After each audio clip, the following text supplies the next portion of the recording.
Right, I'm not sure how loud the in-game music is, so if it is too loud, please let me know and I will turn it down. So, where did I get to? What was I last doing? Oh yes, I just finished this section here.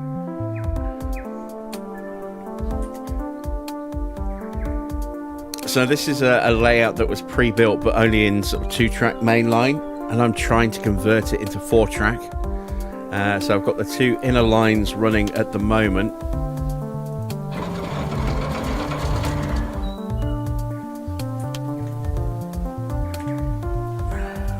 Damn it, I just lost my controller. Where did that go?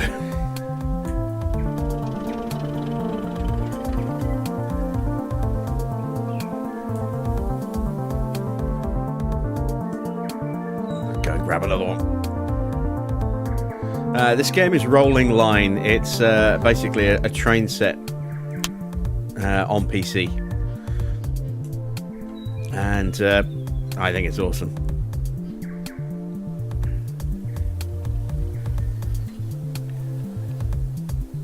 Alright, let's get this one up and running.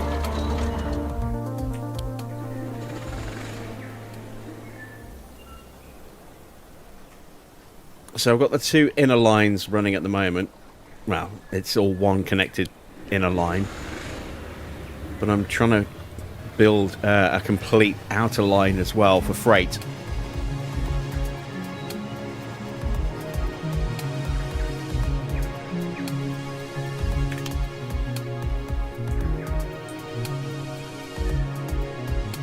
So I've been repositioning bits of track. I've been adding a second line on the outside of the one that runs through. The real challenge is going to be when it comes to this bit, which is going to be to either add extra layers, extra tracks to the helix, or just rebuild the helix from scratch, and I might have to do that. I'm trying to think of a temporary solution to put that off as long as possible, because that's going to be a very long and involved job. So I'm thinking about maybe creating signals and junctions. So I'm going to need some points for that.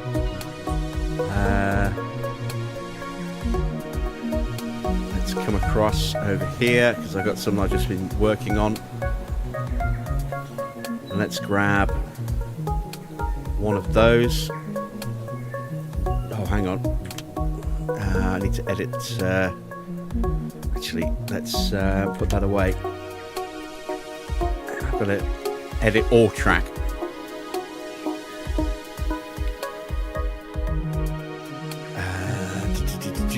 Bulk editing. Edit all track. There we go.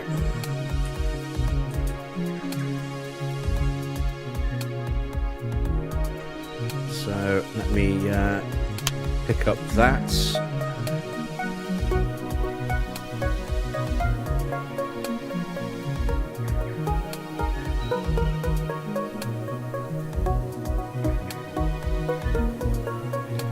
And then I need to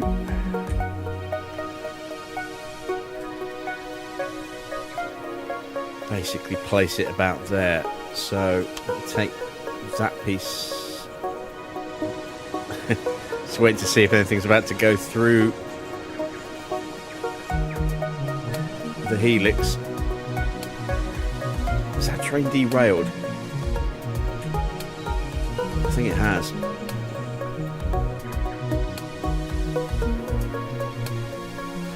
No, I was working on this area earlier and it has derailed because I forgot to actually connect it up.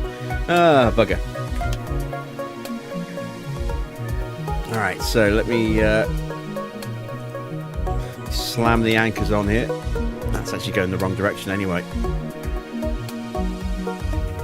So let me send it back the way it should be going.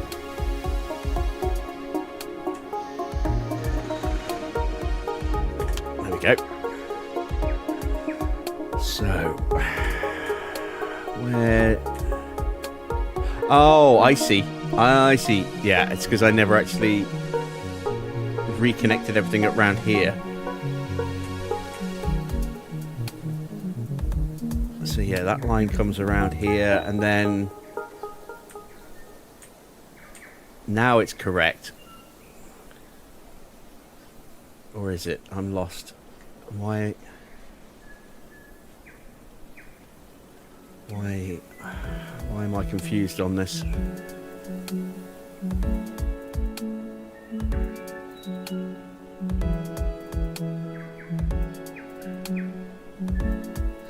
Alright, let's move this train up onto the upper level, I think. No, let's put it on where it should be.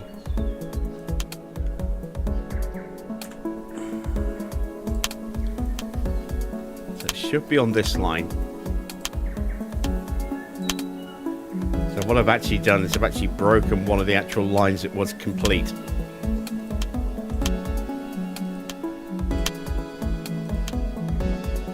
Is there a win-lose? No, it's purely just, you know, there's no objectives. It's just, you know, if you build a train set and have fun with it, that's it. It's that simple.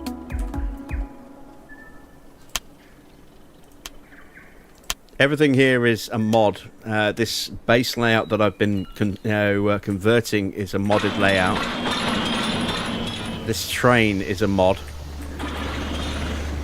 The modding scene, it's kind of slowed down on this game because the game's been out for 8 years now, I think. But there's still a whole load of amazing resources there. Right, so now that let's bring this train to a stop, because it was going the right direction. But I got confused because everything was wrong. So that's the fast up line, and it was going down. So before I actually get this train running again, I need to fix this section here. Otherwise I'm just going to end up really confused with what's going on. So let me continue to work on this, laying out the exterior line.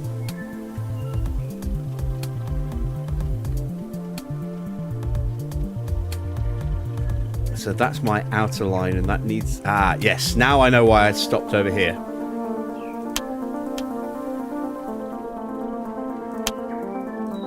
It all makes sense to me now.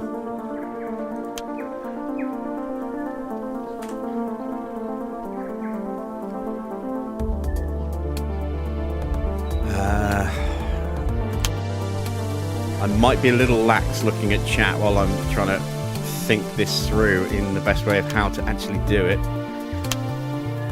Just drop that out the way there. One thing I really appreciate about this game is the way it auto radiuses curves and auto resizes track. It's really well done in that respect. So I need to take that up for starters. I need to rip that up, and I need to get rid of that and that and that. There we go. And I need to get rid of that. Let's get rid of these two curves here as well, because they're just going to confuse me otherwise. So I need this to go here on this curve, but I've kind of knackered it up a little bit because I dropped something in there which I shouldn't have done. Let's see if that fixes it. No, it's still trying to do that now. I want it here.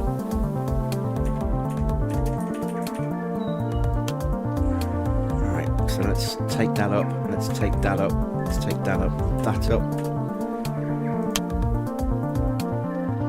Now why won't it let me position here?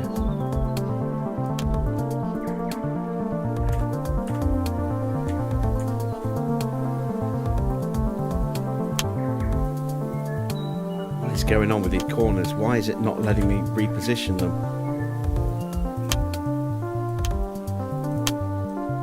That's better. Better. There we go.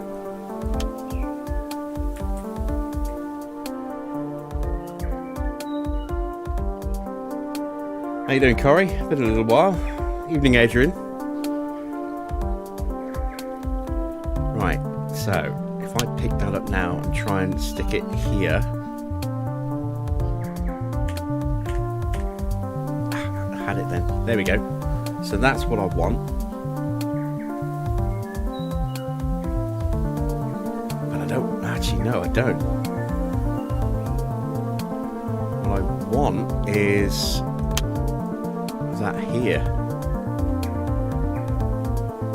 So I need to get rid of this completely. I want this here. There we go. So this line here is interconnected, or will be eventually connected to this side. It's all one line. My curves are not actually connected here. I'm seeing that.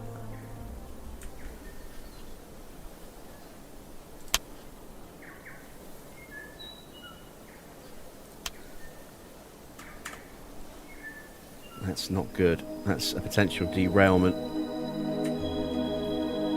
Still getting used to keyboard control. So there we go.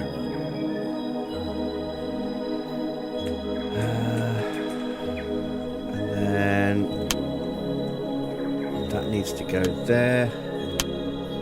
And then that goes there. And then that is a flexi piece, so we'll take that out. That's a normal curve. Let's connect that.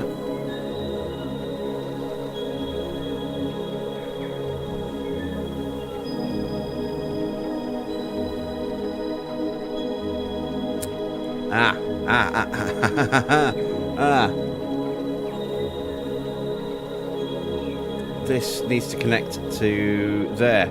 I need to move this train.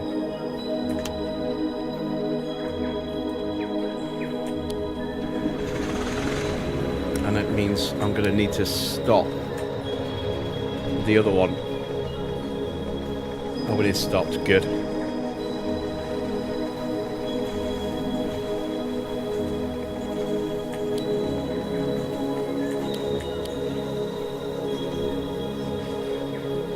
Can you place stations and stuff? Yes, you can. You can place all sorts of stuff. Let me just finish what I was planning on doing, and then I'll show you the first layout I built myself, and I'll show you some of the base game layouts as well, so you can kind of see just what is possible. And it's incredible what you can achieve if you've got the time and the patience.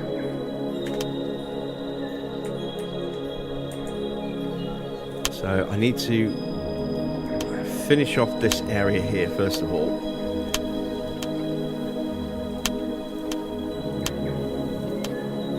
Say this initially was just 2 lines, and I'm trying to convert it to, well, 1 line but made to look like 2, and I'm trying to convert 2 lines to look like 4 running simultaneously, and it's a little tricky.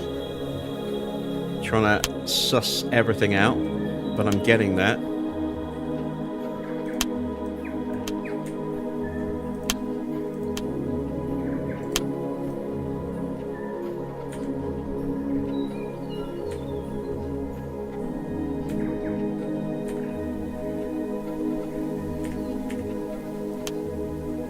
There we go.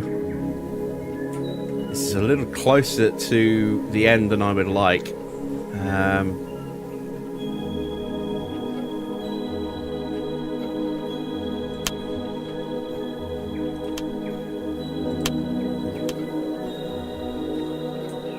If I can stretch this out a little bit first.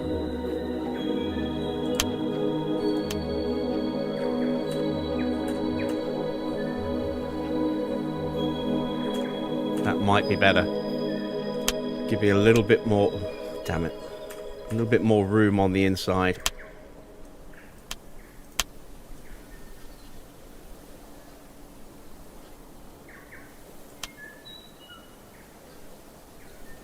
That might be a little bit too long. It is a little bit too long. But luckily, I have a shorter piece over here I can grab.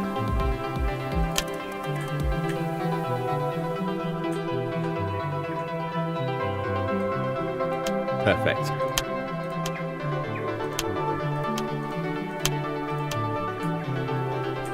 And that will just bring me away from that edge there, so I'm not quite so tight to it.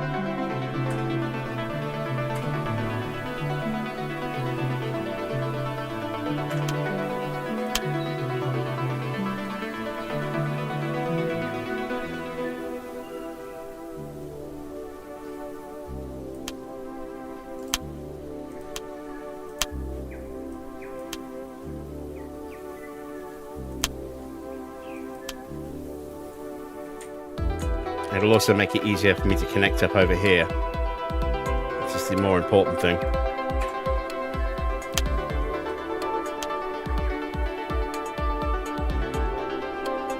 And then I can put my switch here. Like that. To then connect out this way.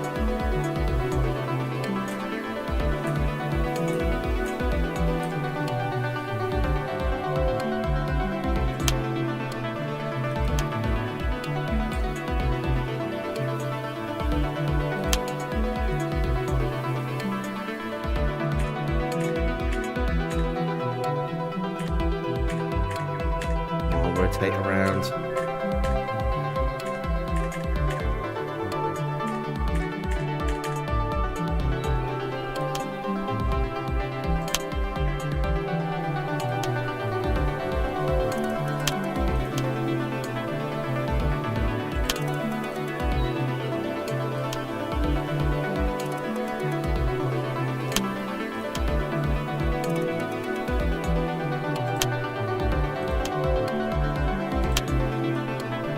There we go.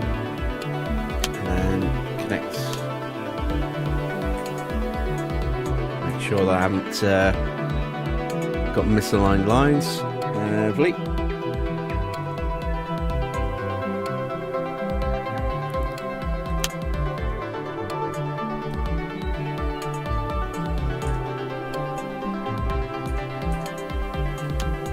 Perfect.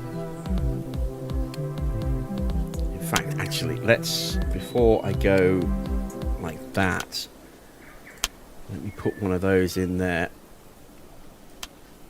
just to keep the ballast the same.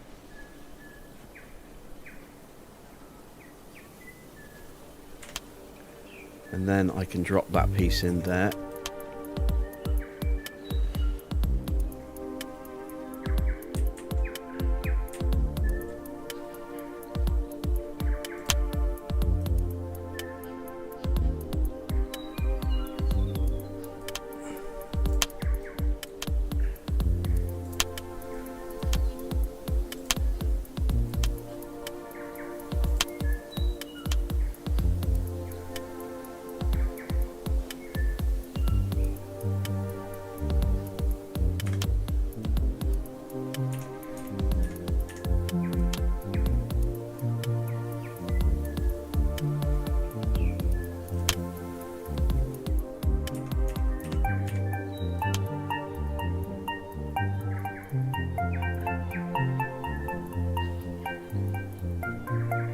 Okay, almost where it needs to be.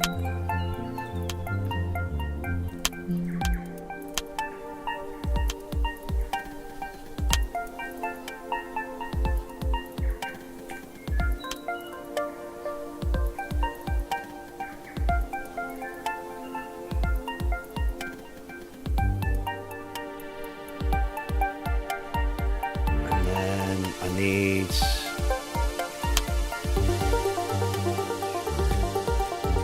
keyboard controls mixed up. I'm not used to using keyboard to move around.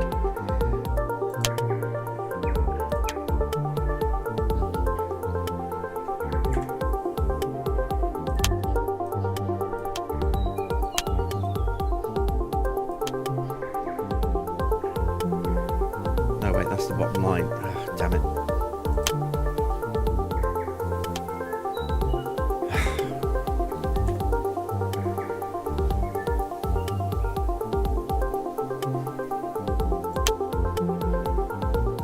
There we go.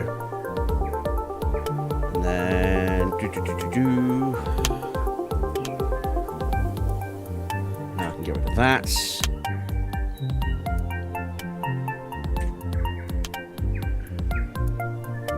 Now I need something to come along this way and connect here.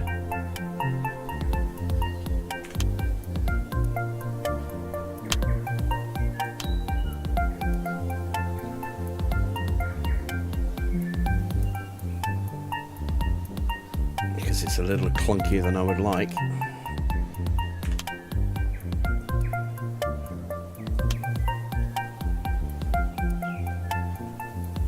And this is purely just for getting locos from the lower deck up onto this deck. And then let me pick up another one of those pieces. No.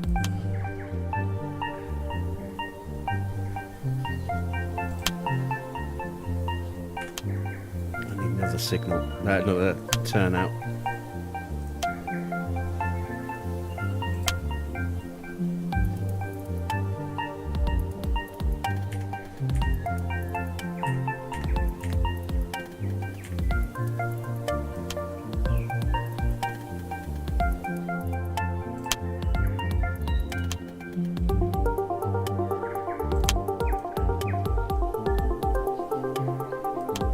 There we go.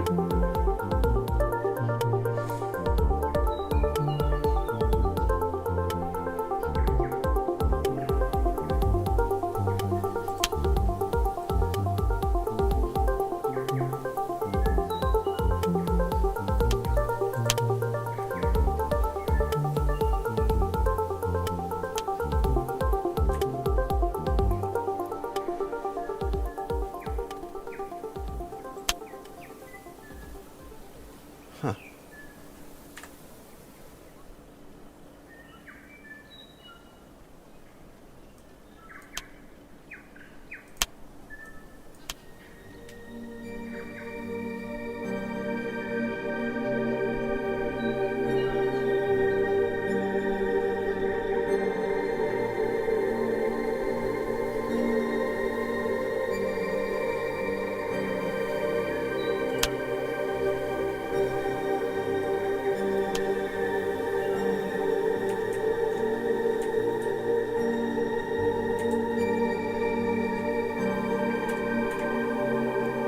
Think I've fixed it. It's not the most gloriously aesthetic bit of track work I've done, but it seems to work. I need to test it. Let's get old Blue up and running again.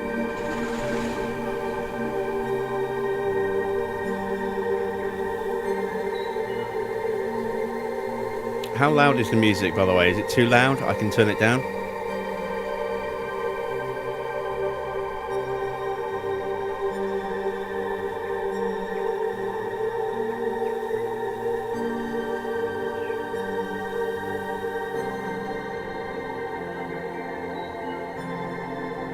Now if I get the black variant going, theoretically, they should not collide, although I'm not convinced.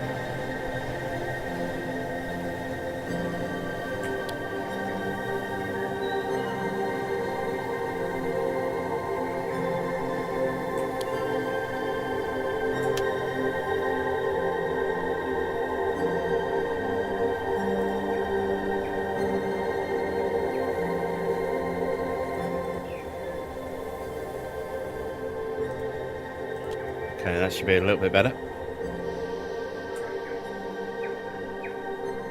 So I'm just waiting to see where Blue comes out.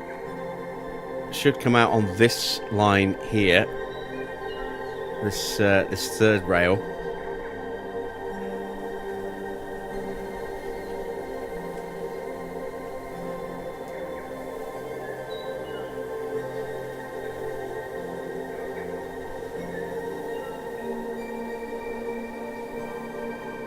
moving.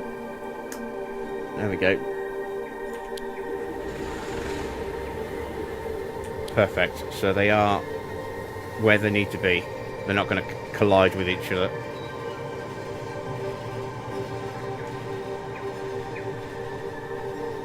The old Class 43 Intercity 125.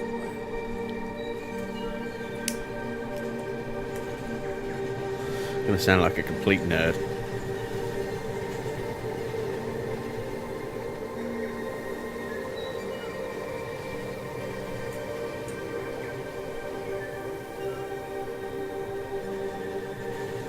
This has always been one of my absolute favourite trains. Just because it was, I saw them all the time when I was a kid. The main line wasn't too far from where I actually lived, and I could see them in distance, and would always see them go whizzing through the station at Rugby, where I grew up. You know, because it was a part of the connecting line straight down to London.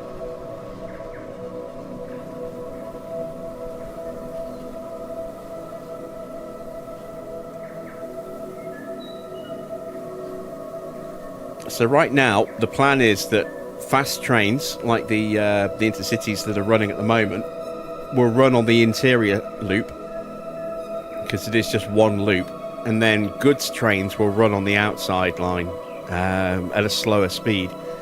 But you'll always, that way, have two trains going on this side and two trains on that side, and then vice versa. The left-hand side will always have trains coming away from you, and the right hand side will all have trains coming towards you. And then because it's you've got independent train control, you can have multiple trains on the same line without any risk of them hitting each other. Just get them all running at the same speed.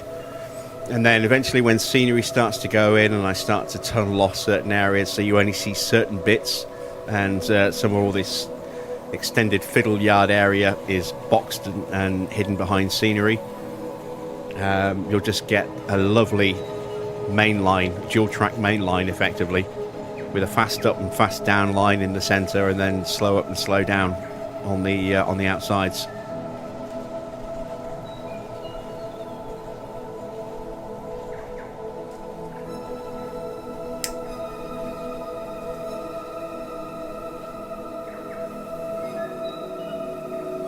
So I just need to wait for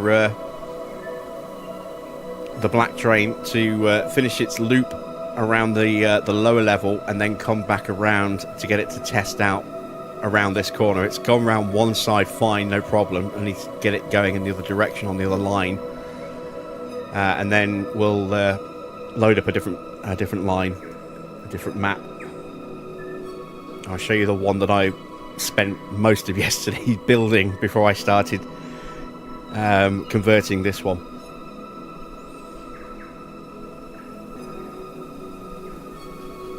Because that was my learning experience, building my own little railway. And it's not finished, it's just on a pause while I come back and work on this.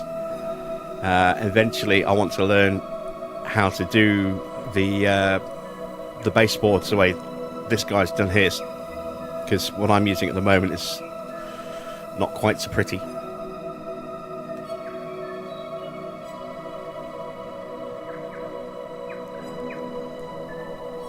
One thing I love about this as well is you can go into miniature mode. You can get really close. You can even actually get on board the engines as well. So let me see if I can jump onto the HST as it comes through. There we go. So you can turn on AI drive, which eventually I will be doing. I'll be creating an AI route so that I'll have automatic signals. Trains will stop and start and go into different sidings to allow other trains through at certain points, and pull in at stations. Again, I can show you some of that elsewhere.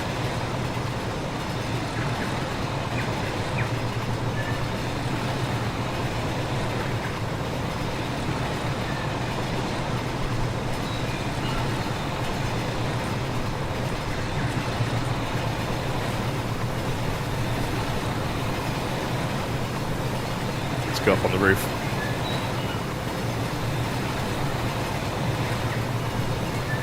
And this, it might sound stupid, but because I'm a huge fan of train sets and I've always wanted a really big expansive train set, but I've never had the money or the space or combination of both.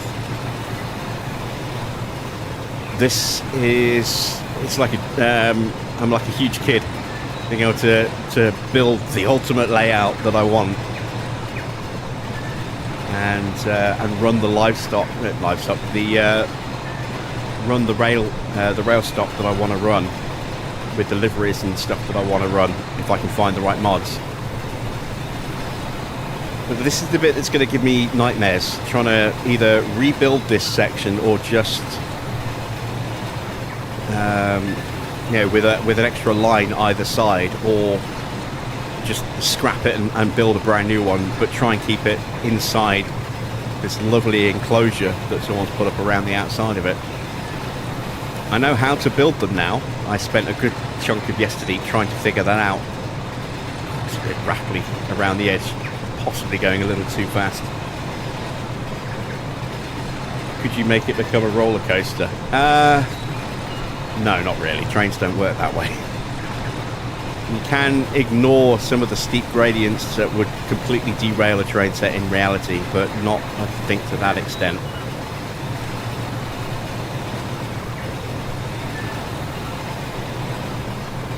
So there we go. Black has gone round that side, no issues at all. So that's good. I know that the little bit that I put together over there earlier, where I was faffing with the signal, with the switches and the turnouts, works. And this is a bit I did earlier before the stream. This is why I was almost late on the stream, because I was messing around on that corner just there.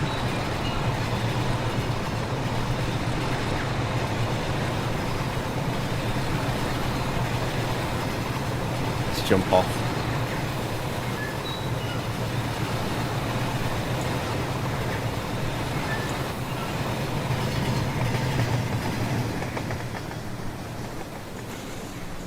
I do feel like a big kid, I really do.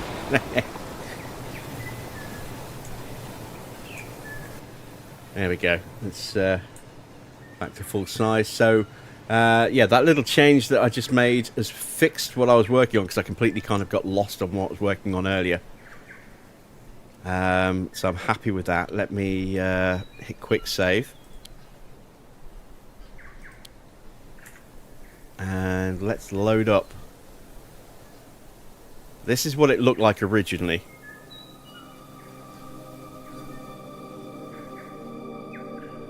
Before I started tinkering with it. So, just the 2 tracks. And I've been going around and expanding where I can and reworking bits where I can. And I was running some freight as well. But, yeah, it doesn't work quite the way I wanted it to.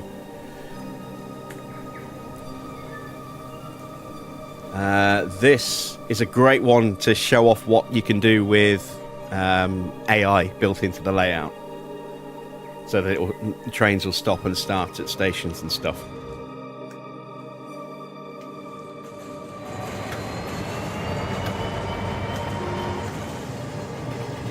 Oh, and the traffic moves as well. You can put in programmable traffic as well. There is one map in the base game that's just called a slice of Washington, and there's no trains at all. It's just cars moving through a little slice of the city.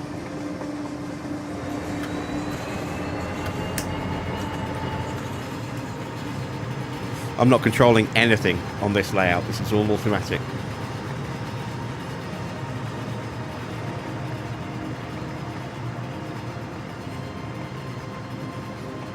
Interestingly, one of the train liveries seems to have not loaded properly. That's supposed to be an Intercity 125. Over there we've got a Class 105, I think. Got a Deltic running over there with some passenger trains.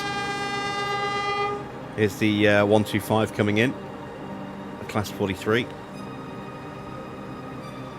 There is another one on the layout somewhere.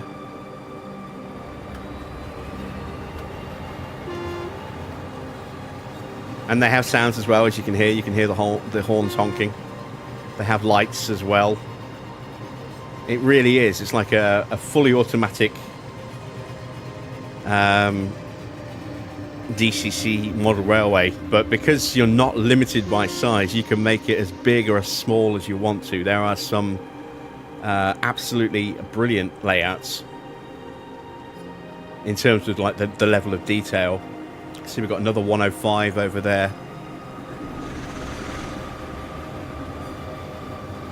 Stuff kind of goes through tunnels in that behind that wall to just turn around and then come back out again. There's the other 125. Let's go have a little explore. The only thing I don't really like about this layout is the very constantly wavy, like over the top wavy line here for the goods train. It's the only thing I'm not a massive fan on this layout. Well, there's the other 125. Again, delivery on that one's broken for some reason. I'm not quite sure why. First time I loaded it up, it was fine.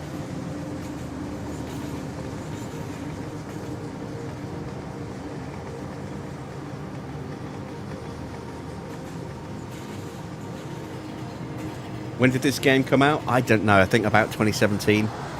I was searching for railway games like this, where you could just sit and watch trains. And build, like just something that you could just sit and watch, rather than something like Railway Empire, where you can build something and you can kind of sit and watch it, but only for very small periods of time, because you have to keep going in and doing stuff and making sure cities are getting the right goods. And it never really felt like the model railway experience that I was hoping it would be. But this is nothing but a model railway experience. It's perfect. Built by a single developer. And I think it came out in 2017. It's on Steam, Rolling Line, and it was on sale yesterday when I picked it up a copy. Might have gone back up to full price, I'm not sure.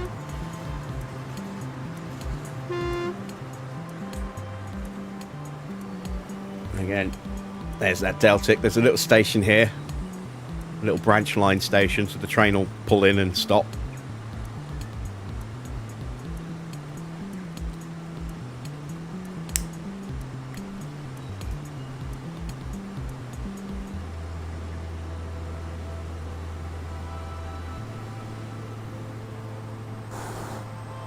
There you go, just heard him hitting the brakes. And that one stopped at that little station over there. And that's where they go through into a back room just to, hit a reversing loop. Come back out on the next line. There goes the 105. And now the Deltic. And that's it. It's not a massive layout, but it's all beautifully automated. Yeah, you can build. Let me show you the one that I actually started building. My first layout.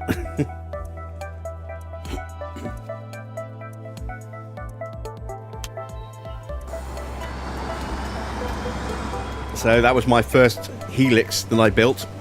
And this is, again, 4-track main line. It's 2 connected lines.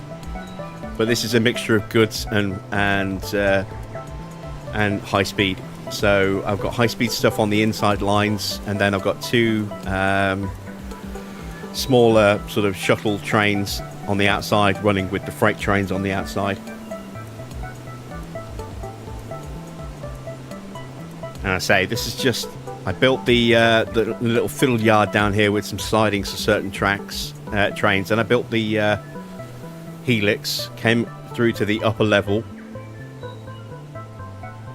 and then just built the start of a top line. I built a bridge.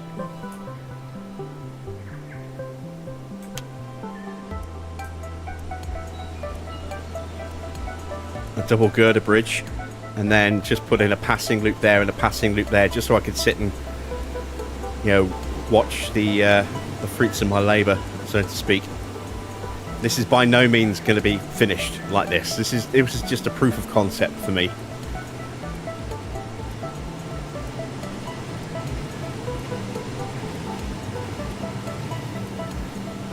But I get to have trains running on all 4 lines at the same time, effectively, because it's 2 up, 2 down.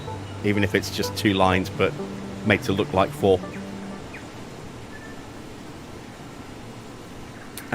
Yes, it's predominantly. I mean, all the trains and stuff that you see on this, all the trains and the freight wagons, they're all mods, because it's, you know, there's no British stuff by default in the game. So I modded all of that in. You know, this train here, modded in that one, modded in all the HSTs that I've got, all the freight wagons that are running at the moment. You'll see my coal train is coming up to the top of the helix as my rail freight cargo train goes into the helix. Let me go into miniature mode just here. So we've got a Class 56 in coal livery with a load of coal hoppers. Nothing in the coal hoppers, they're empty, but they're the closest I could find to what I was looking for.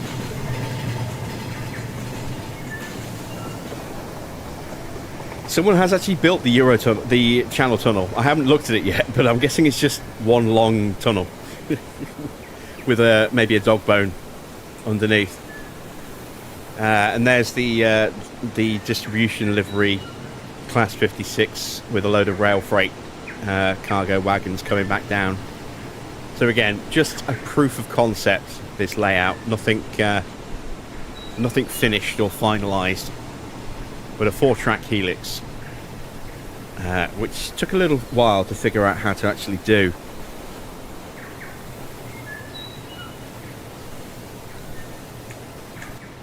There we go. And let's look at some of the actual official stuff. So, for example, the Santa Fe. This is one of the main layouts that comes in the game.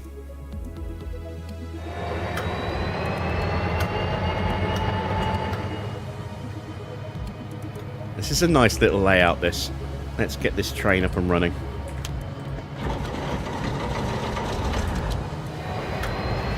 Oh, that's the wrong way.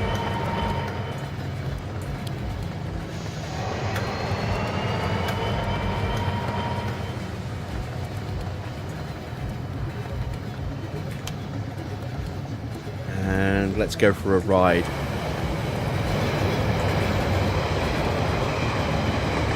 Again, you can do headlights, cab lights. You can set the AI to drive it. Which is what I'm going to do, just in case there's any issues.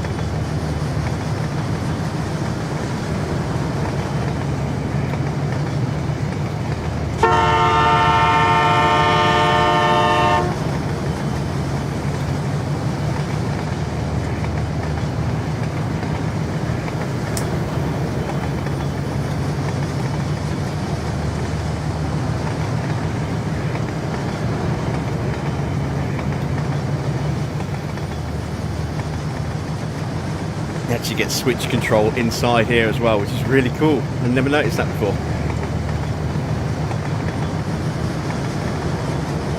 I'm not sure is the honest answer. I mean, I think so.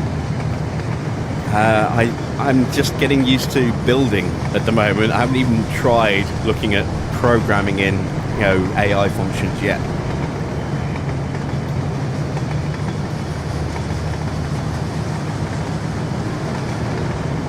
When you set the AI to drive like this, like I've just done, it basically means if there's a train, if it comes up to a set of points and one has got a clear line and one's got a train on it, it will take the clear line rather than just ploughing straight into the back of the train in front. It will sometimes stop as well if there's an issue, rather than just going straight on and ploughing into something. Now it's going through hidden bits of scenery. This is all the backstage stuff that you don't get to see unless you go looking for it.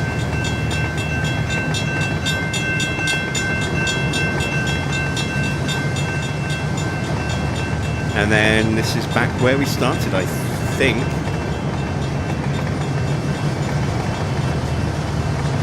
No, it's not. Not yet.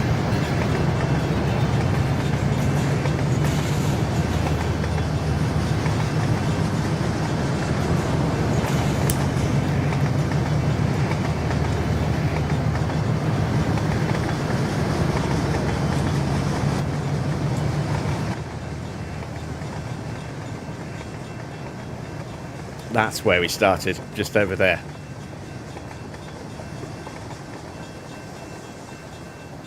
So I'll take you on a walking tour of this one.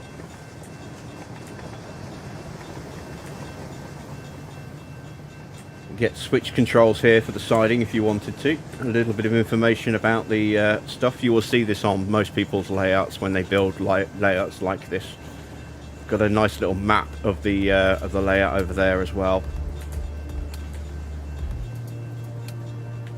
Come around this side.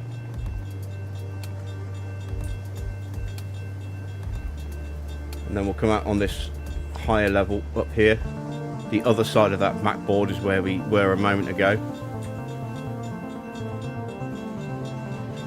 Then we've got a little passing loop here, it looks like. We came up over the bridge.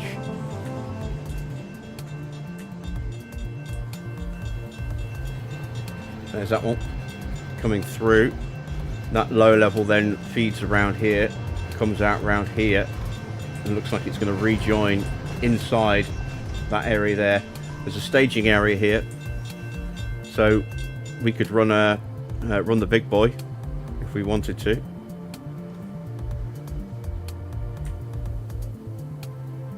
Again, we've got a nice little map of the layout with some switches in the staging yard, and then back out here to show you the actual layout again from this side. So that's that layout. It's a really nice little layout. You can go bigger than that. There's I haven't looked at this one yet, the New Zealand layout.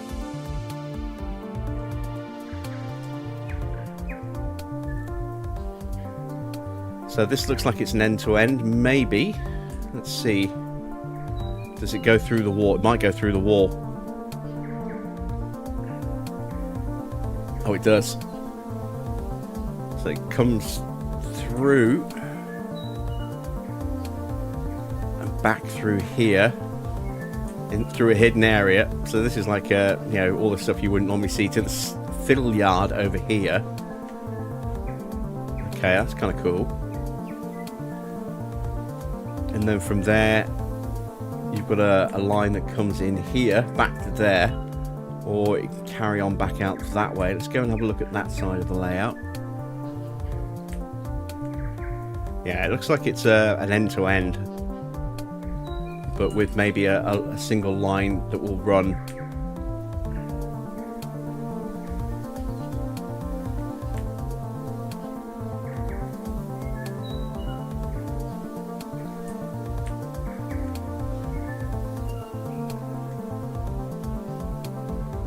Interestingly, there's a tunnel there, but there's no train going through it. I think that might be a tunnel going underneath.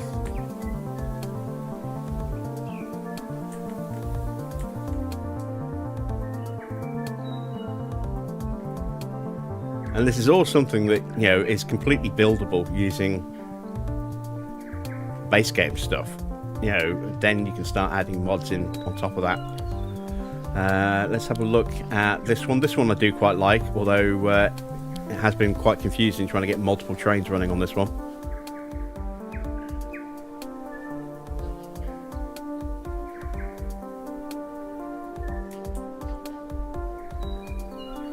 But this one's a lovely example of the scenery that you can do. So you can see it's quite a complicated looking map at first glance, trying to figure out where everything links around to.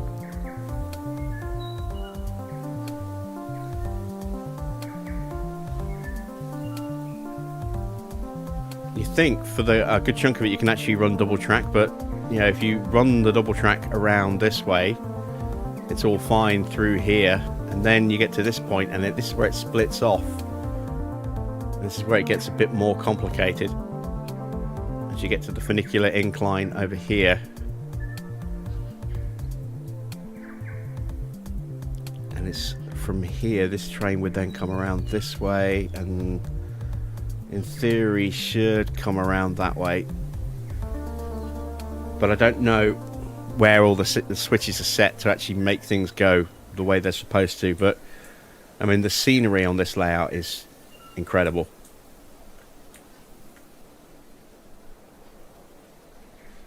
It's a really nice sort of foresty, run-down kind of looking areas as well.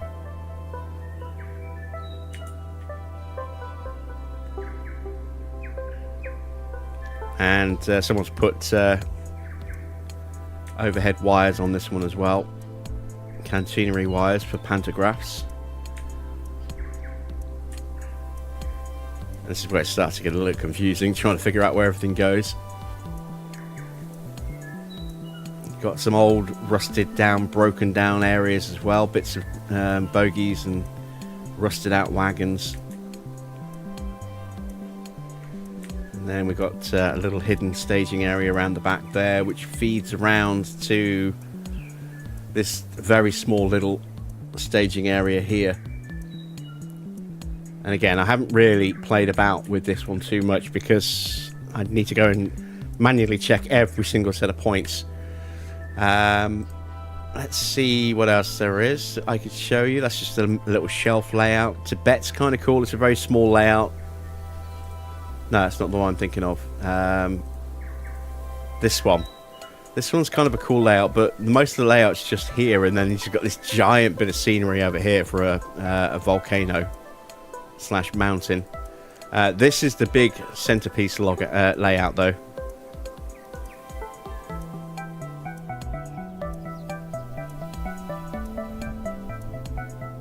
And I downloaded one the other day, which I've seen people have built layouts of that kind of scale, and they're just absolutely insane. And it's massive. It actually hurts my frame rate trying to walk around it, let alone run it. Because it's absolutely massive. It's like the ultimate, American railway.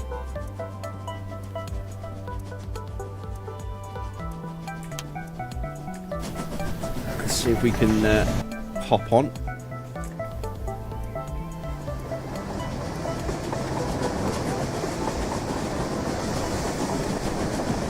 Put the AR drive on this one just in case, because I don't know if there's going to be something in the way. I did try and run 2 trains on this one thinking they were going to be fine, and they ended up having a head-on collision.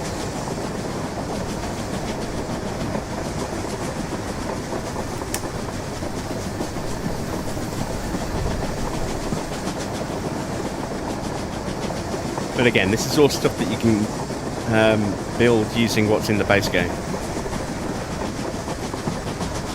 Before they started adding in updates. This is like one of the very first layouts, I think. And there's no mods in this. What happens if trains crash? They just crash. There's the other train. I had them set up so I thought they would be fine, and they weren't. And we might actually see that happen in a moment, depending on what the other train does.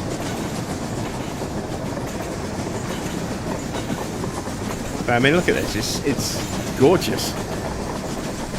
It's a very minimalist style, but I think it just adds to the charm of this game. It's not ultra realistic, but it's realistic enough. No, it's just like what happens in a real railway situation, model railway situation. One train will just push the other one backwards, or it'll just push it off the track. How hard is it to build tunnels? Pretty hard, I think. I think you have to place every section manually.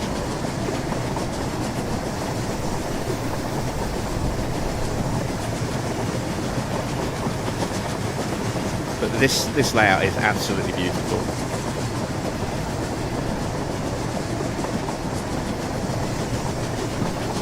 And it's a nice layout for me to pop onto every now and again, but it doesn't scratch the itch that I have. Is that 1980s West Coast Main Line kind of layout. This is what I'm going to be building, and what I'm kind of converting that other layout into at the moment. Yeah, you have to put everything down yourself. You start with absolutely nothing at all. Just a room. And then you can make the room as big or as small as you want, and then try and build the layout accordingly within that. Just like you would with a real model railway, you have to build everything yourself.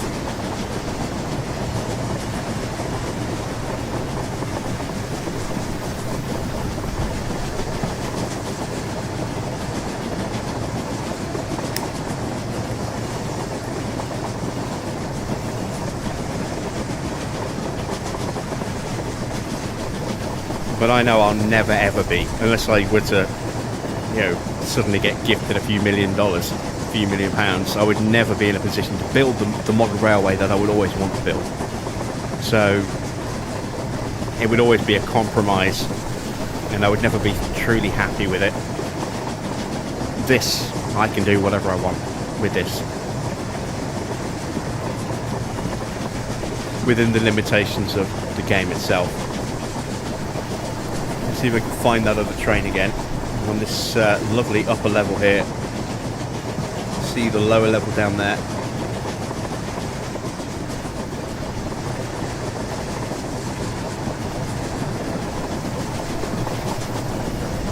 Red Dead Redemption vibes. Yeah, I can kind of see that. It certainly feels like that kind of era.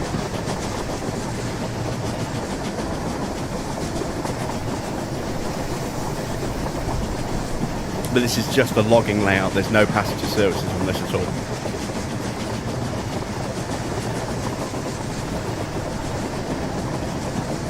There's the other train.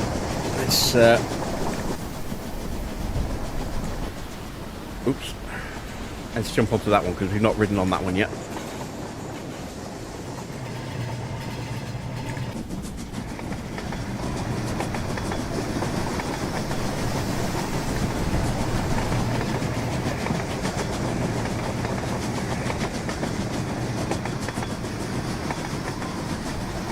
Actually, this looks like it's going the same way. It looks like it's maybe just one line. They're both driving, and eventually they'll just end up, you know, going over the same direction that they have. I'm not sure if they're on separate routes or not.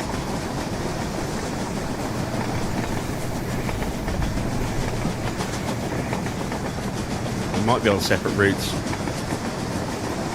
Again, I don't really know this layout very well, but this does seem a very familiar shot.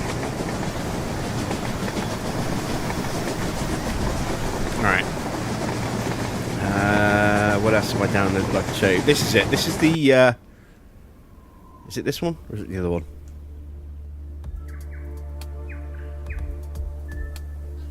It's not this one.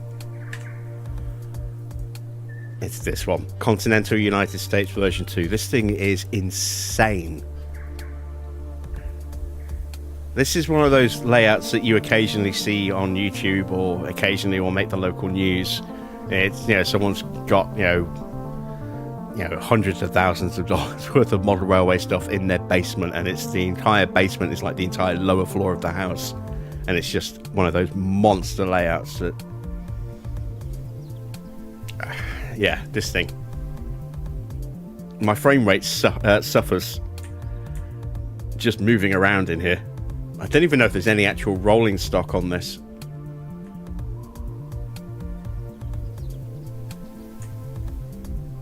Let's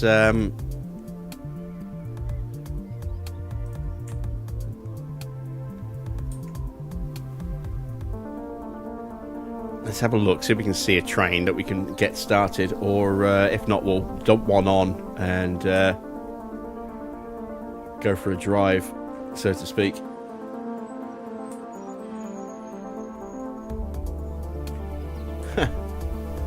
Just heard sound effects of sirens, I think, unless it was outside the house.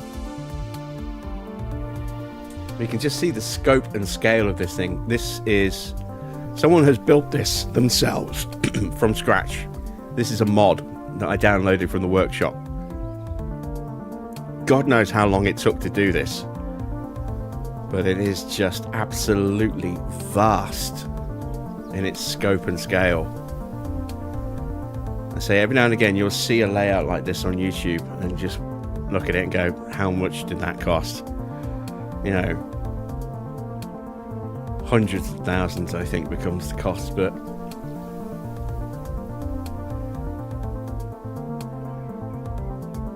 again, it's just box cars, but no trains actually parked up ready to run.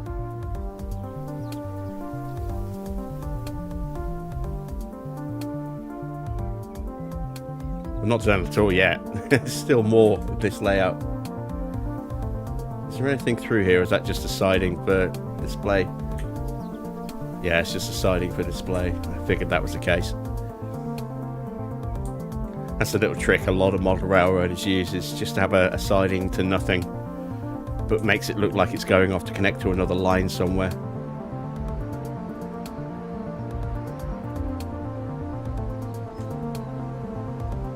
The little freight loadout set ready and waiting. We've got a Walmart over there.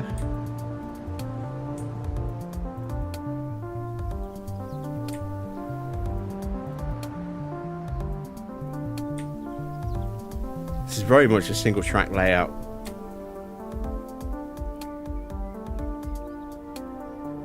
I would imagine, unless you've got multiple operators in here.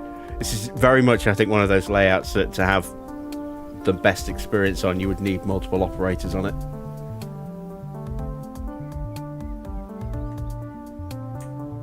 But we're still going. This is still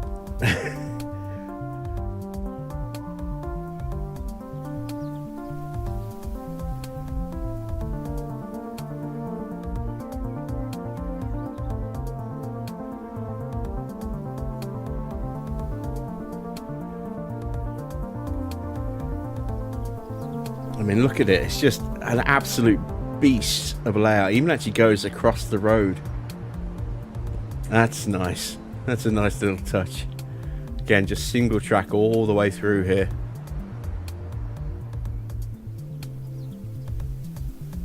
Into a passing loop.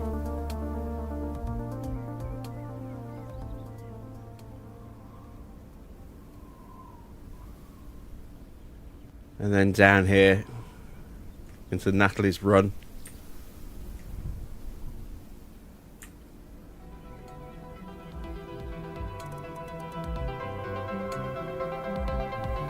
And back up on this side. Got a Dollar General, some bunting, some tracks, got a giant kind of monster truck kind of thing over there.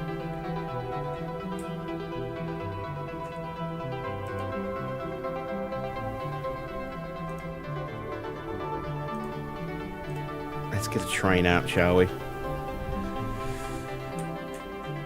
I'm not au fait with American trains as such. I'm not sure what's the best thing to go for. I tell you what, I wouldn't mind seeing the big boy going though. Let's stick that on the track, shall we?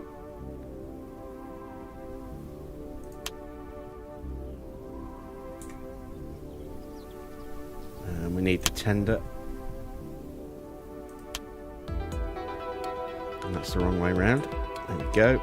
Just get that connected up.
There we go, AI for auto drive and auto switch.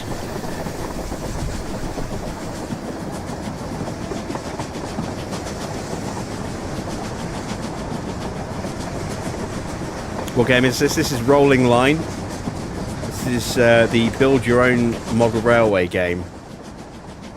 And this is an insanely massive American layout that someone built and then stuck up for others to enjoy on the workshop.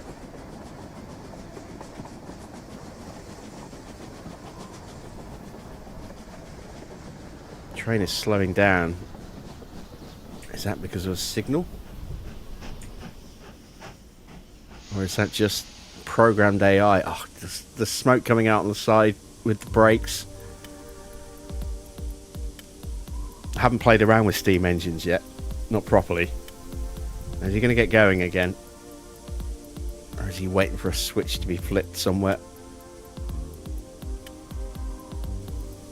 Is it on Steam? Yes, it is. That's where I picked it up from yesterday.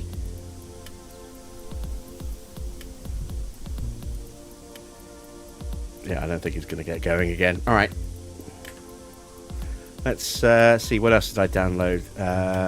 Little Wicket's a very small little layout.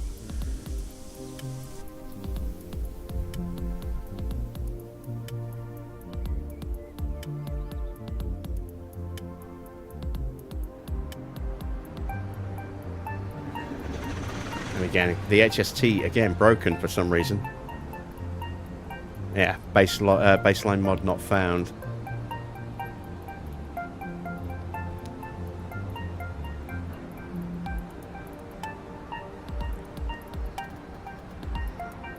Looks like someone's running some non-UK logos there. This is just a very simple little layout. You'll see the HST coming back around again on the other side in a moment. It's a point to see if that's AI controlled or not. It doesn't look like it is.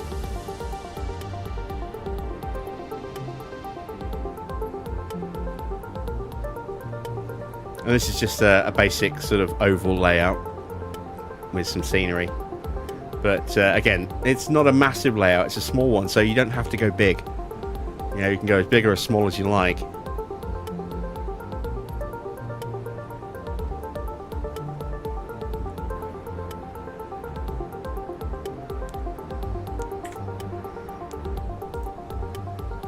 This one's a bit of a strange one. I need to play about with that one a bit more.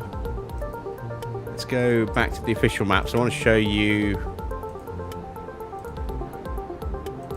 Actually, I do want to show you the Tibet one. No, this one.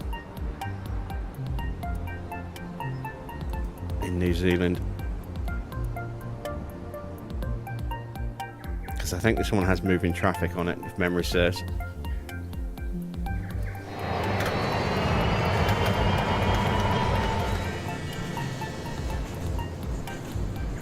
So there's two trains running on this one. It does have moving traffic.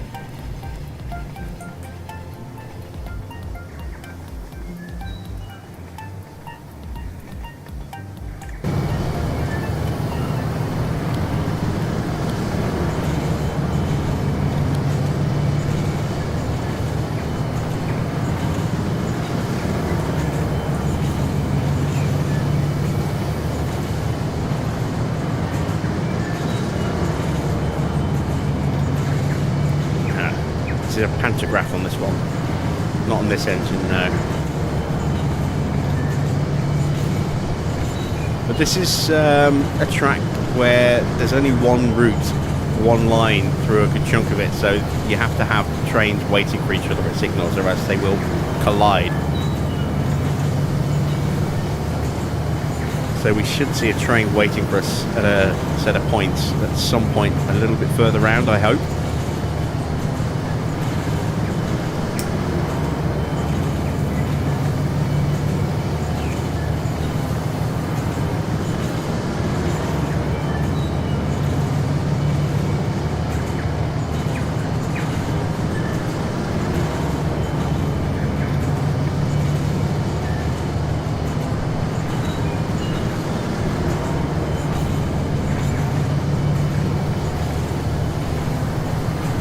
Just climbing our way up the hill.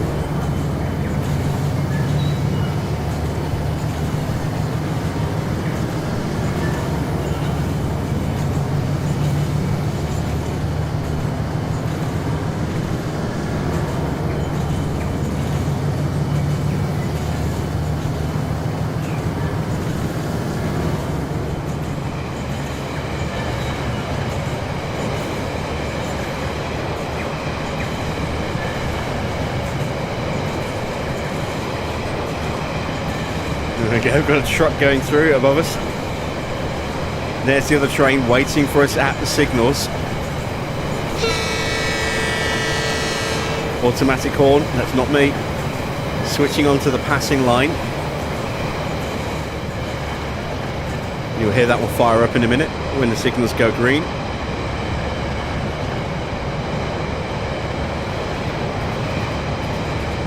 This is quite a long train, isn't it? There we go.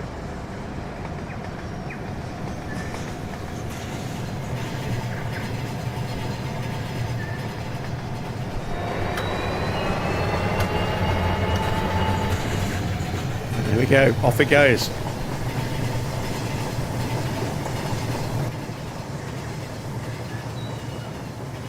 And there's that giant fucking hill in the background. So that train's gone off that way. Let's see if we can get back to it again.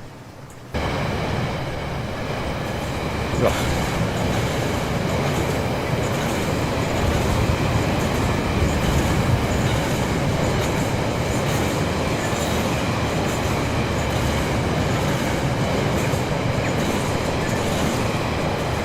There we go.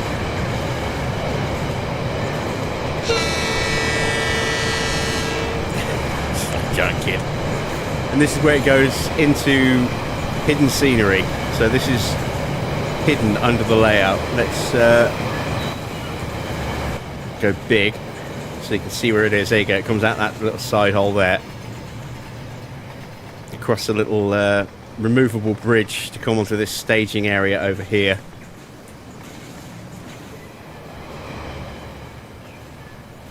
That's where we were a second ago, and then we went in through there and came out this way.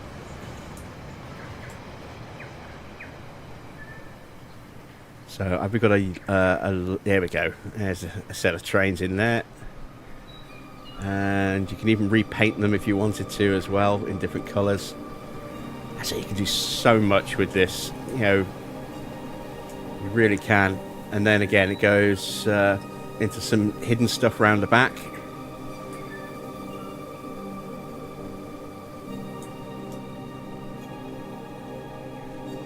Just to come back around down onto a lower level to come back out again on a little staging area with another passing line, and then goes back into the layout over here. And this is where we kind of picked up the first train snaking its way up the hill. So we joined on somewhere about here as it was snaking its way up. And it goes up and then underneath and comes back around and then around and over the top. Back over to over there, which is where we jumped off the train. Back to the sun built up city area with working traffic. I didn't know that the traffic actually moved until I looked at this layout. I was kind of blown away when I realised that I could then program in actual traffic on top.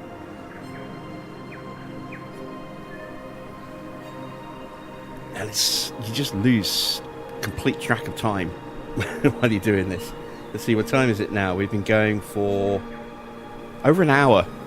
Doesn't feel like it. It only feels like I've been going for like 15-20 minutes. Let me show you a slice of Washington. This is no trains. This is just a city with moving traffic.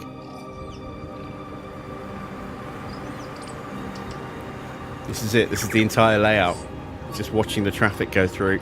But someone built all of this the guy who designed the game built all of this from scratch.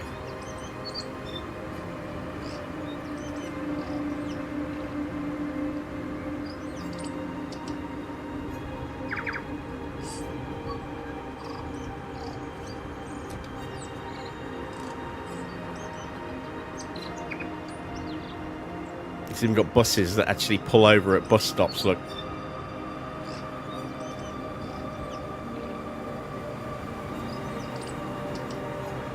Working traffic lights that actually controls the traffic.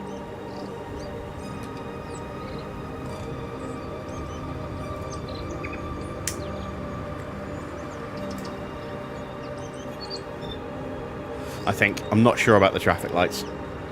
Let's wait and see if they actually do change. This little bit here might actually just be static, I don't know.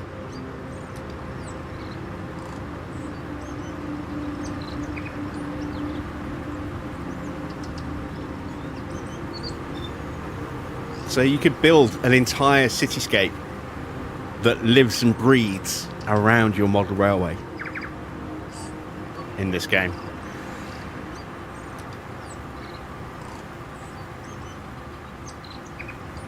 Yeah, I think that's just static in the middle. Yeah, traffic lights might be a little bit too tricky to do. Unless there's a switch somewhere for the lights. I don't know if there is or not. It's incredible, isn't it?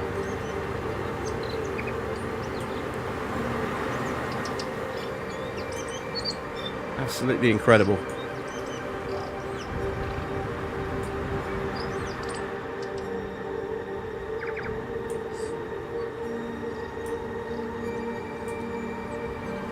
I have absolutely no idea how accurate or authentic this is, because I've never been to Washington.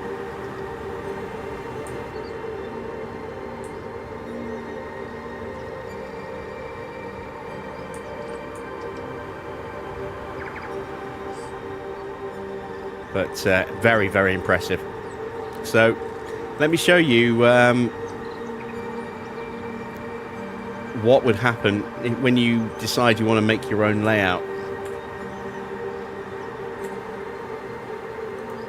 If you wanted to start a new one, let's go to main menu.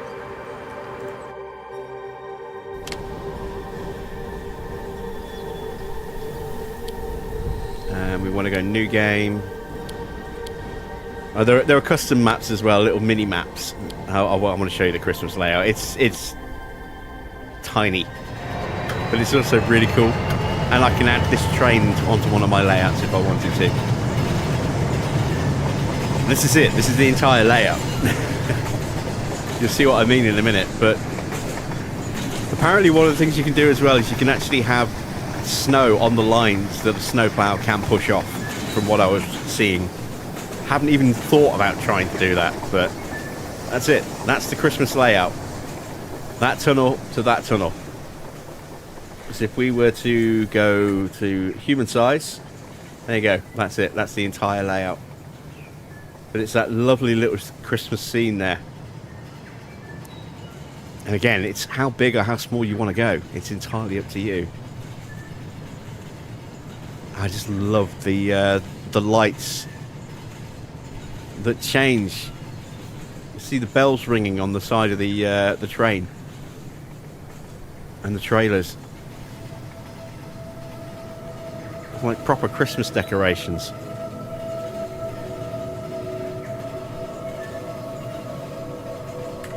So yeah, that was a little detour. I wanted to show you that for a second. So if you decide you want to start a layout, this is what you see.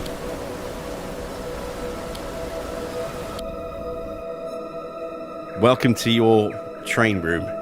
That's the default size, and you can make the room as big or as small as you want to. So let's just drop it down a bit more.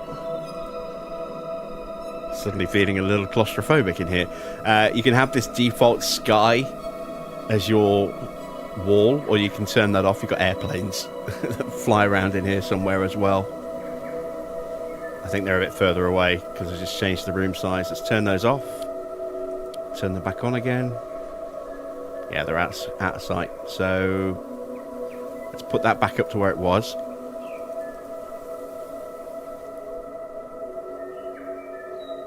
Don't see any planes. At some point they'll turn up. You can have just black walls. You want that kind of stealth presentation, so that the room the layout takes center stage. Or you can go with custom if you want to set custom colors, and then just to paint those, it's just a case of pulling out the paints. Oops, no, not the scenery. The paints, and then let's just go with the green for the walls. It's going to be ugly as shit, but I need to get rid of that. Let's get rid of that way. And then go custom. Ta-da! So you can do the ceiling, the floor, and the walls, whatever colour you want. I think you can even mix custom colours, but I haven't tried messing around with that yet. There's a whole list of tutorials you can go through to teach you how to do stuff.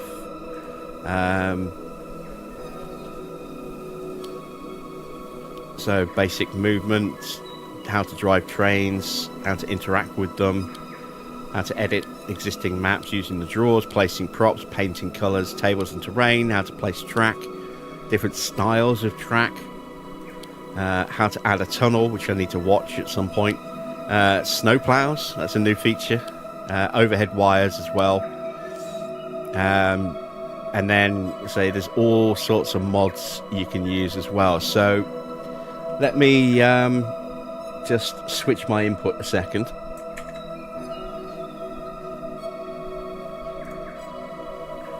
There we go. Switch to my TV. And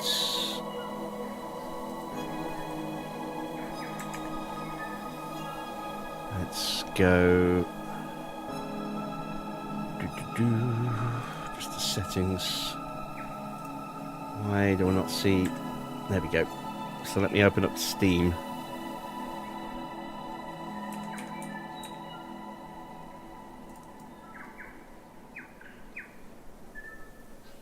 It's already open. There we go. So let me see. Is Rolling Line still on sale?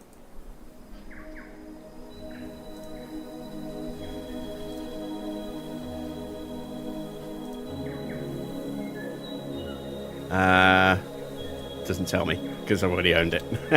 But yeah, this is Rolling Line. I want to have a look at the workshop just so I can show you some of the stuff that's in here. Someone asked about the Channel Tunnel. Let's take a look at it, shall we?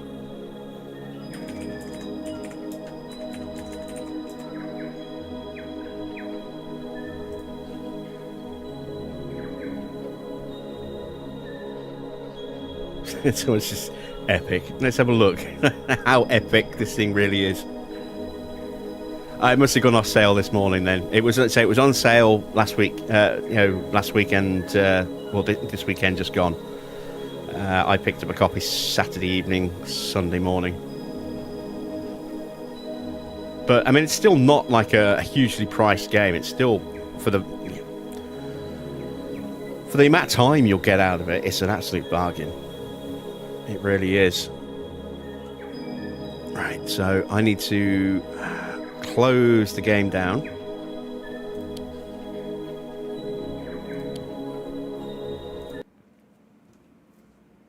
Because I've added a new mod.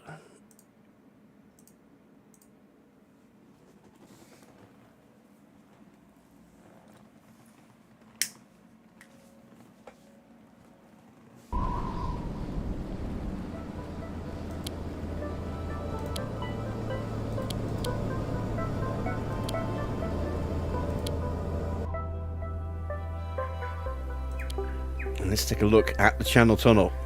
See just how epic this really is.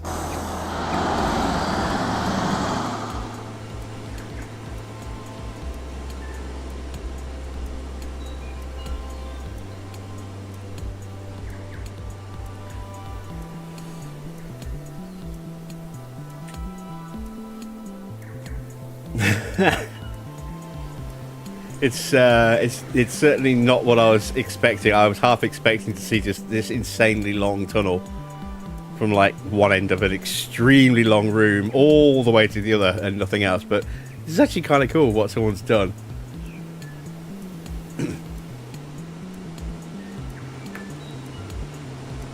Very basic in terms of, you know, the actual train stuff down below, but I do like that they've kind of just put the channel in between like that above, and then my guess is that just goes off screen and turns around off screen. Yeah.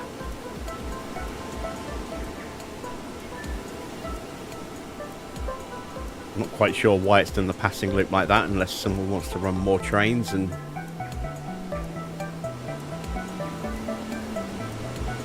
that'll just loop back out again. Let me guess, there's the other train there. That might be why then, if there's two separate trains running. And they are different liveries.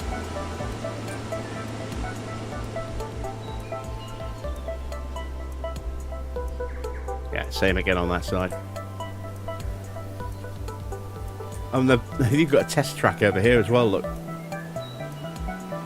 Bits of scenery and paint pots dotted around.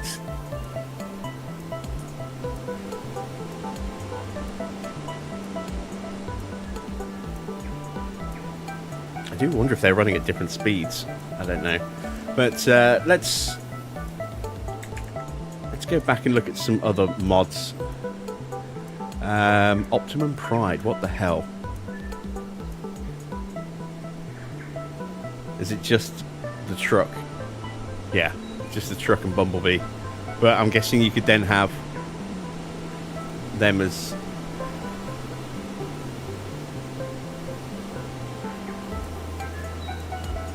moving vehicles on your track, on your map, I suppose. So I mean, there's 10,000 different livery mods, so you could do all sorts of things. Someone's created their own version of Thomas the Tank Engine with themselves as Thomas. Some of the liveries will be just for trains, some will be for wagons. So you've got a rust livery that you can apply if you want to have an old rusted out train. You've got, how many layouts are there? A lot. 7,500 layouts. Not all of them will be completely, full layouts, but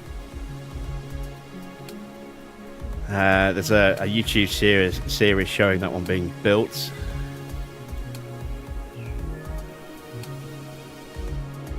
Let's see if I can find something that looks kind of funky.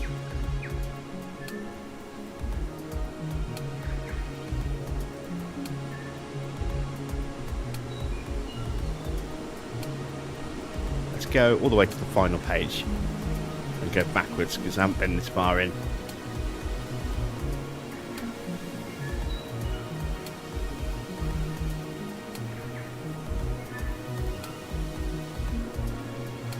I'm guessing most of the stuff that's the oldest stuff is going to be pretty small.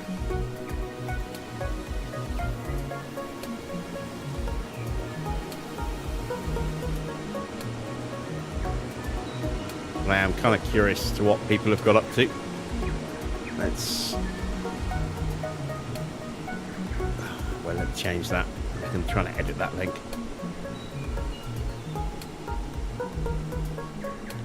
Yeah, sort by most popular of all time. Okay.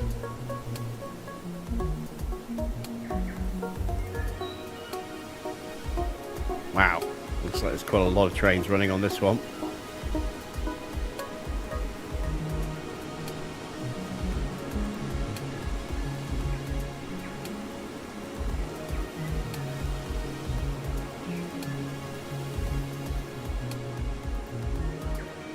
Literally a single piece of track. The Wuppertal.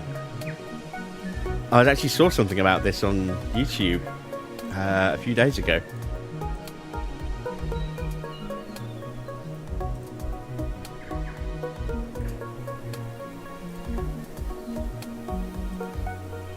Yeah, this looks just like what I saw on YouTube. This looks just like the real thing.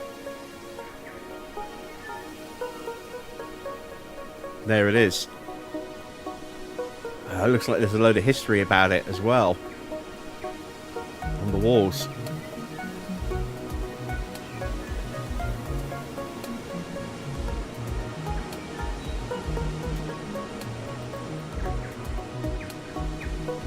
Let's have a look at this one.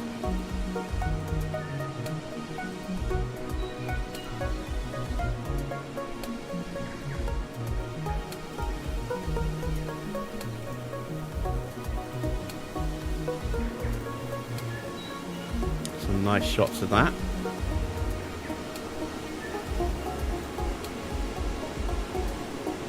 This looks like it could be a pretty good size layout. looking. Sometimes you'll see like an included shot of the whole thing. Not on that one. I am curious about that one though. I want to have a look at that one.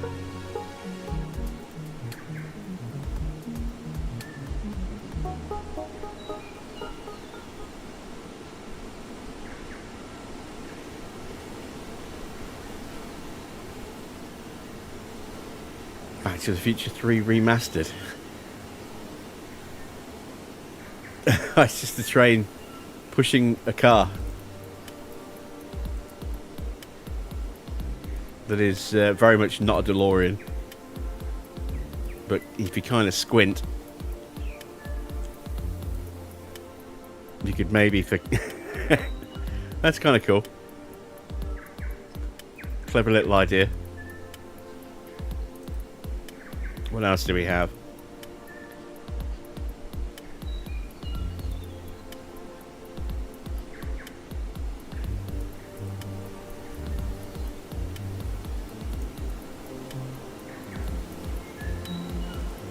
I think I might have to take a look at this one.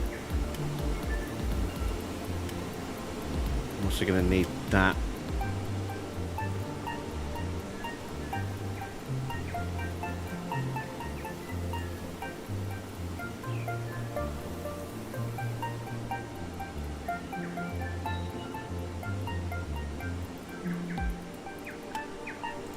Lush Mountains.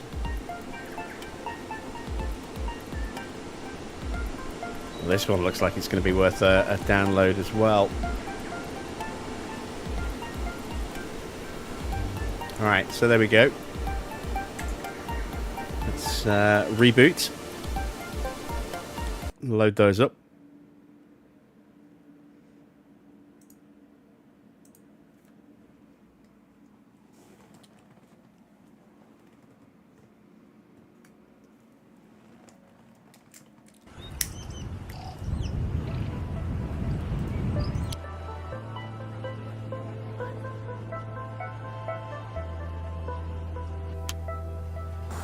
This is me back in my little room.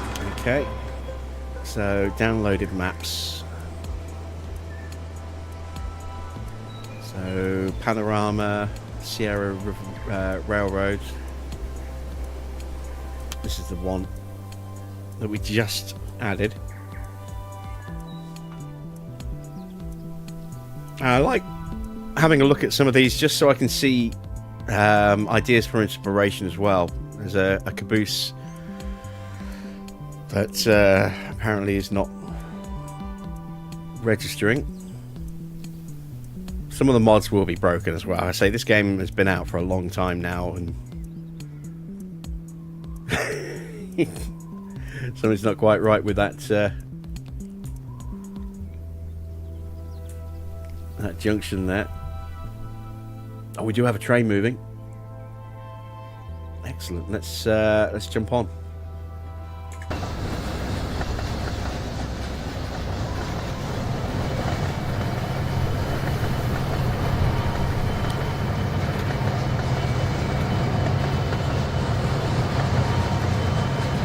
Smooth controllers on. There's no AI control, it would seem, on this one. So we are along for the ride. Very slowly. Pulling a load of logs. You know what?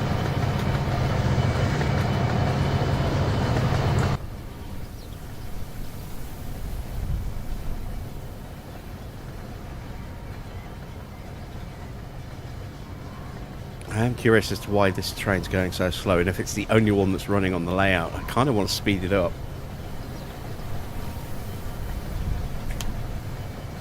Let's try running it a bit quicker.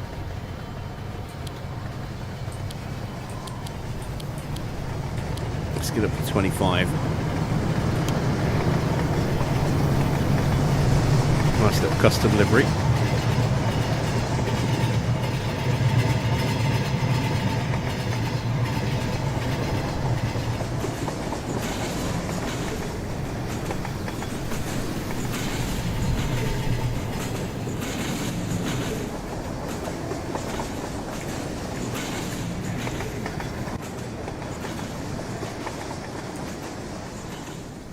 follow it round.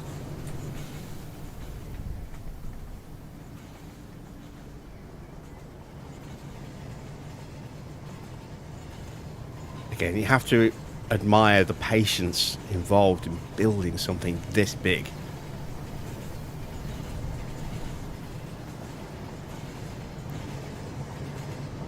And trying to build it with an air of realism to your target area as well.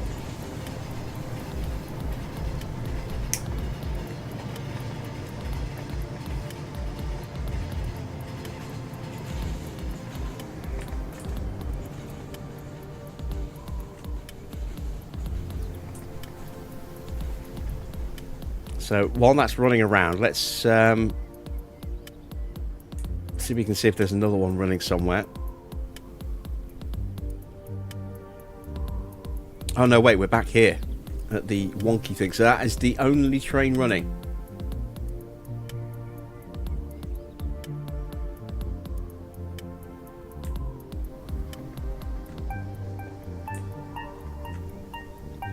Okay, so this is an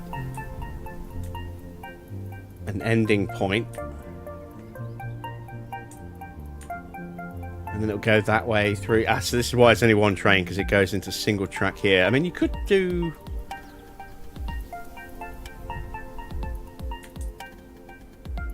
Huh. Is that a siding to nowhere? It's a long siding to nowhere. It might not even be finished. Bits of track on the floor. It's just someone's been building, and trees placed. These have been put here like this just for quick and easy access, so that you can pick things up and then create copies of them, spawn them and move them around. That's quite a nice little layout, that. Let's take a look at one of the other ones we just downloaded. Sierra New Railroad, or New River.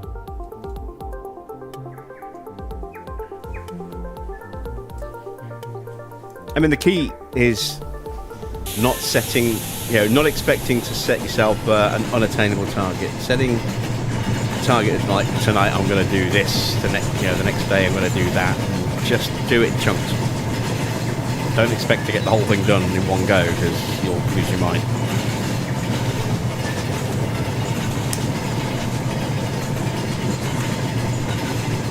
But I like looking at some of these other layouts, because it gives me ideas and inspiration of how to do certain things. Oh. We're stuck. We got pushed off the train and into the scenery. Alright, let's go big. There we go. Let's take a look at this thing. So we've got a train over there. We've got another train going into that tunnel over there.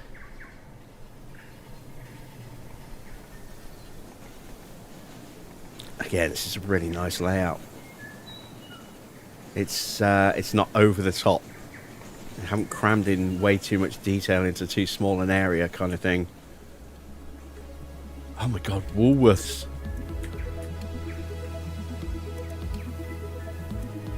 I don't know if they're still around in America. They went out of business a long time ago here in the UK. Nice little engine shed with a turntable. Is that two sidings over here to an engine shed? Yes, it is. Anything in there? Yes. We have a couple of steam trains in there.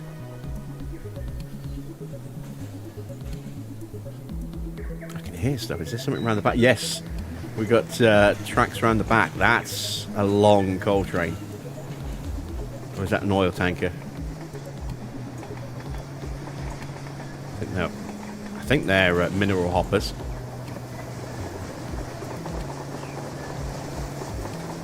No, they might just be old, fuel tanks. So that's where they're going to come out, over there.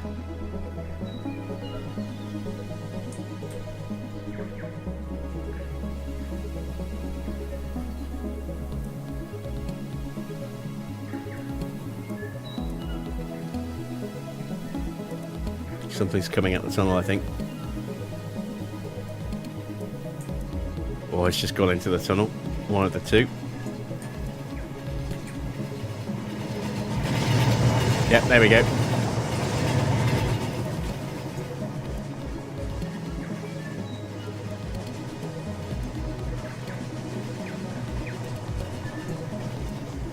So steam will show through the tunnels. I'll have to bear that in mind if I decide to do anything steamy.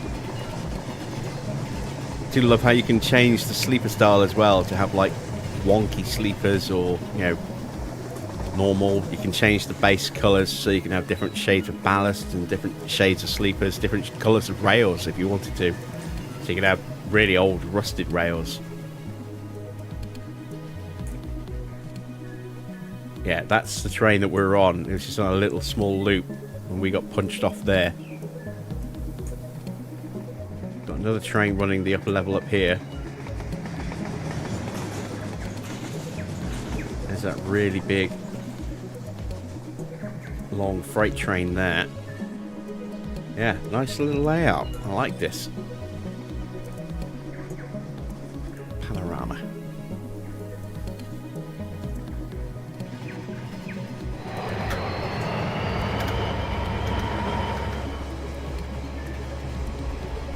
Wow, someone's gone into some detail on this one. Multiple levels.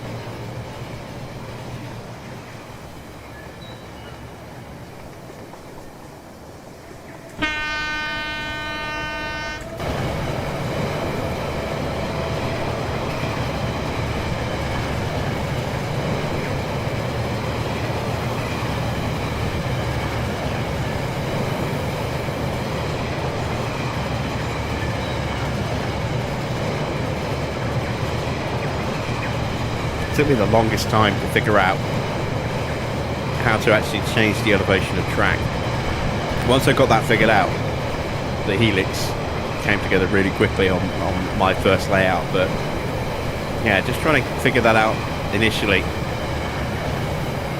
because I just jumped in. I didn't see that, you know, that anywhere I didn't look at a basic tutorial for that. Once I finally figured out, you know, how to change the elevation, it opens up all sorts of possibilities.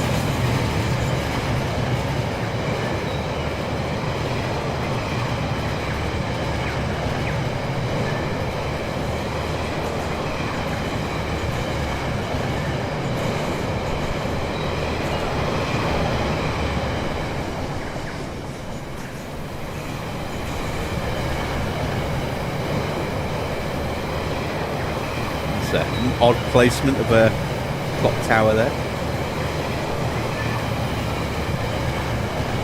I wonder if somebody plonked it there and then just forgot it was there.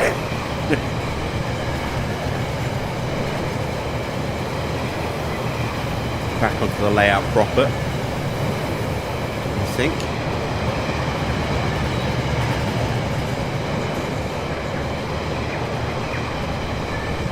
Do we have a working pantograph on this train? Yes, we do.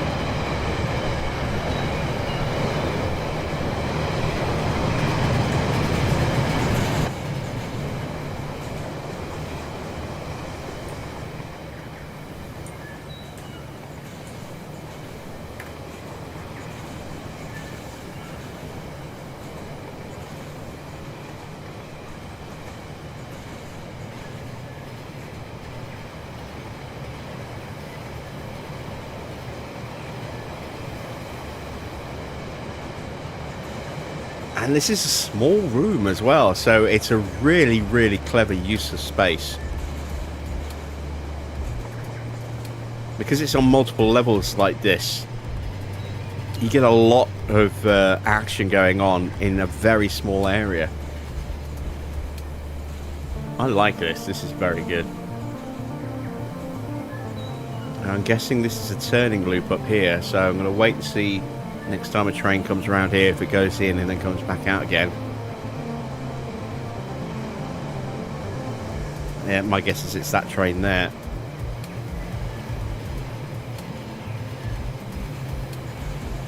Oh no, it's not. But it must be is it a passing loop?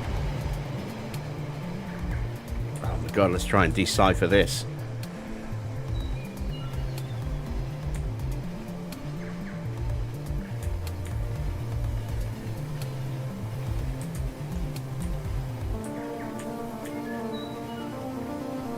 Okay, so that goes around there.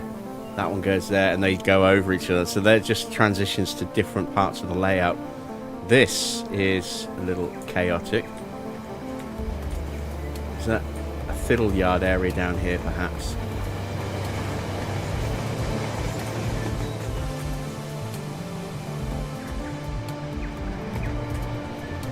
Yes, it is. So you can actually stack trains up on this line here.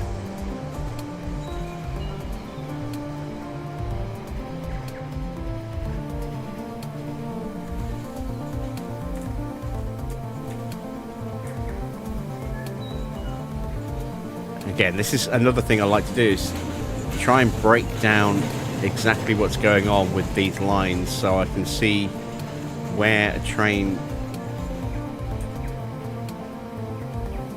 would reconnect, because this looks like double track, but technically it's not. Yeah, there we go. So I can feed that train onto the other line there, but it would still end up in the same spot when it got through that tunnel over there. It would just take a slightly different route to get there. So instead of being on this line, it would be on this line, and then they would still both connect together at the other end of that wall. Clever. Right, which is the last one? Hudson Division. No, I think this is not the one I was thinking of, but maybe I only downloaded those 3. Okay, this is a strange one because it's just the whole sort of walking area is basically water. There's no active trains on this layout that I'm aware of. Goes out of that tunnel into this staging area over here. I don't know what the iceberg posters are meant to represent. We've got lunch that is letting out some smelly fumes. Cup of tea. Big staging area, but no trains running. No trains even loaded up to run. So someone's just built the layout but hasn't put anything on it to run. How many could we actually run on this at once? Looks like it's double track main line.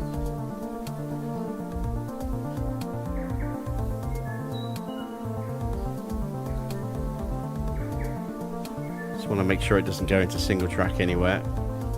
Little siding there.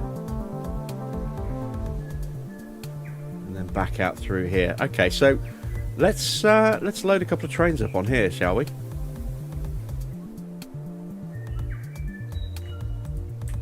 Let's make a portable item drawer.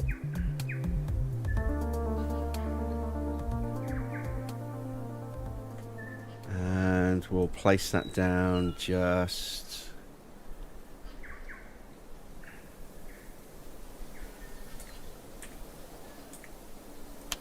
there. That's the wrong way around, so let's pick it up.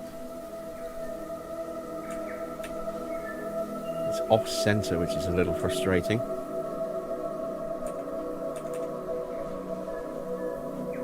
Right, that'll do. Right, so let's see. I want to run some steam. I haven't really run steam before, so let's.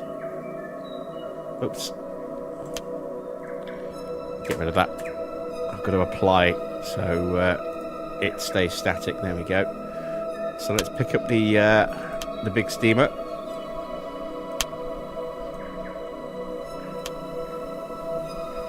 And connect that up. Let's see, what else do we have on the next page? So there you go. So that's the dynamic snow you could put down, and then the snow plow. Different bits that you can add on as well. Oh, that's amazing.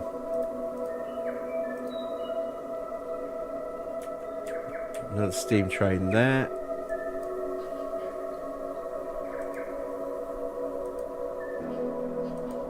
To the rolling stock, then into the mods that I've got.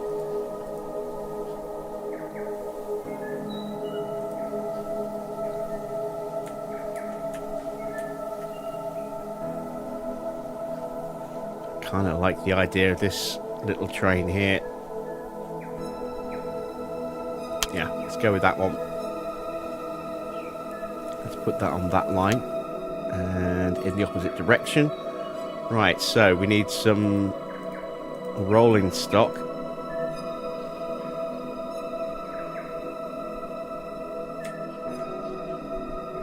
Let's go with loaded logs.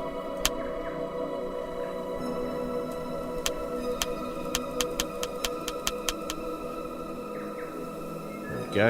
And then I'll just plonk that down there as well.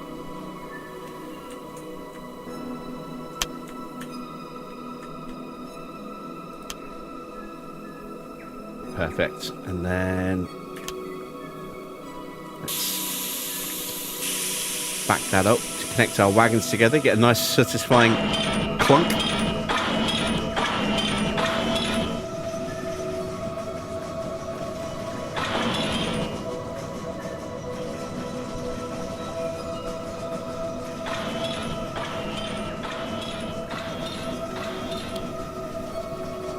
What do you think? Is that long enough? Do we need a few more?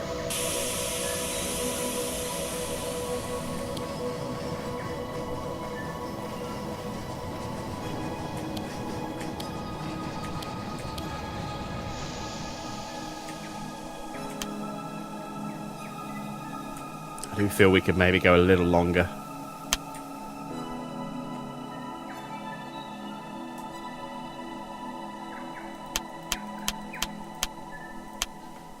Let's throw another 7 on, and then we'll just push those.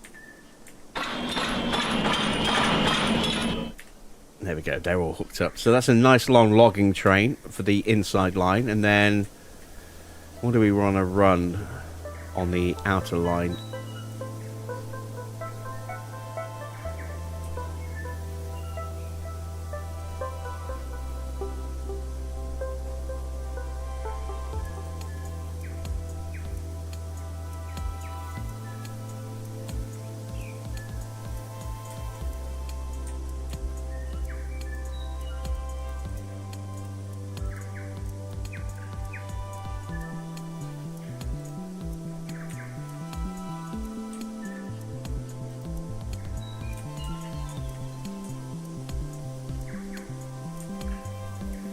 Let's run a combination of box cars, I think.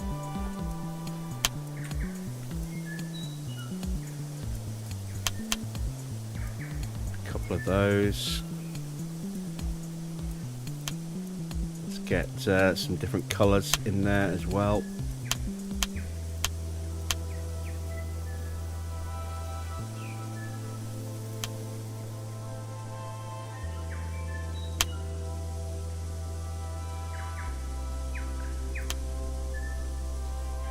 A little too new. We'll get some old oil wagons as well.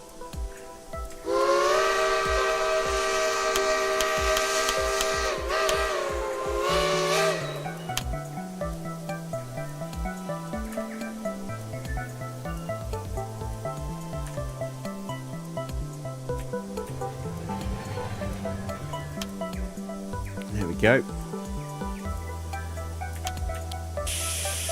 So we'll get our little shay up and running. Let's go with a speed of 25 on that one. And then back this one up to connect up all of our wagons.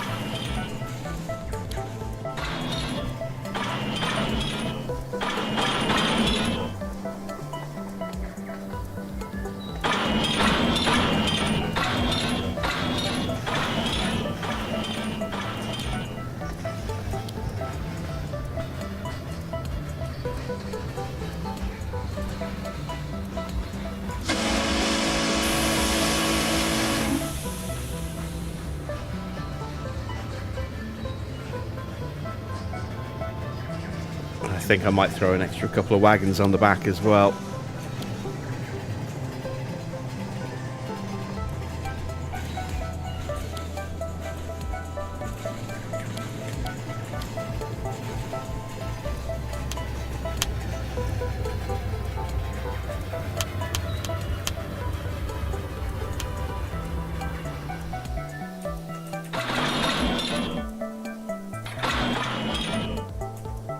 There we go.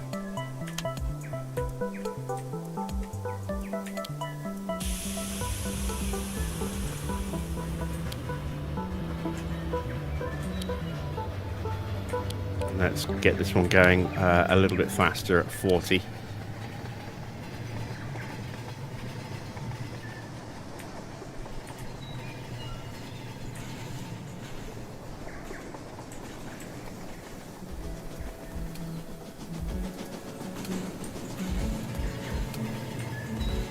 So the Shay has finally made it out.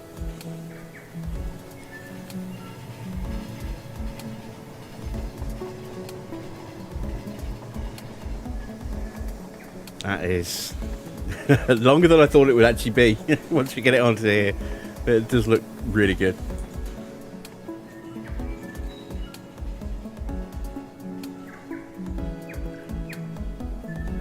It's just all water.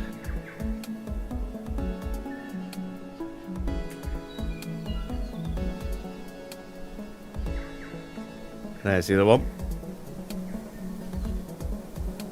Again, we could go quicker, but I don't want to overdo the speed. Let's maybe go high as 50.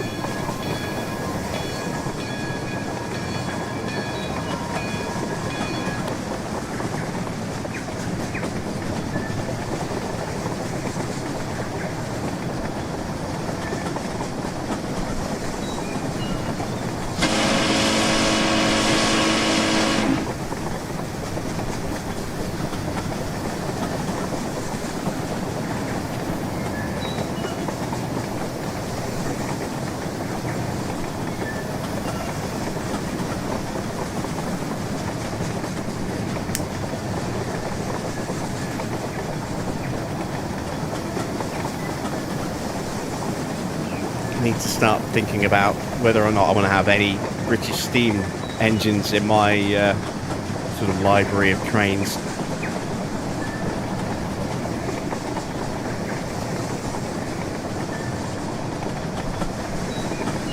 I haven't searched for things like the Mallard or the Scotsman yet. I should probably do that just to see if they're available.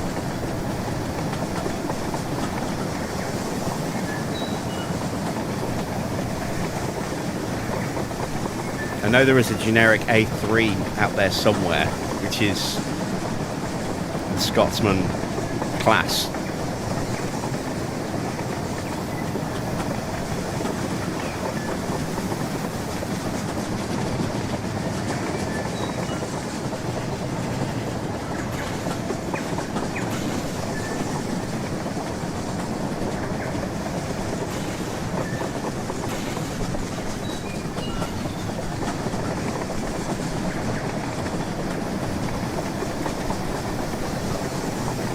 Look, while I'm thinking about it.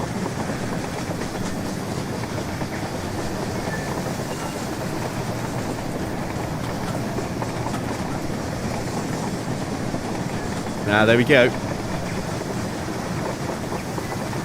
They've got one with a double tender.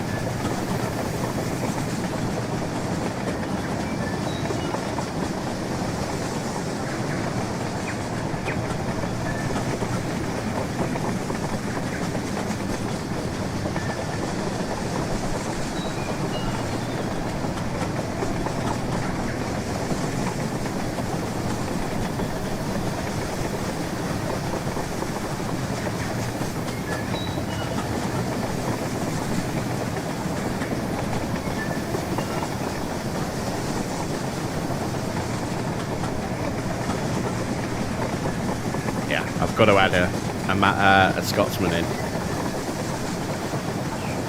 Let's see if I can find a Mallard.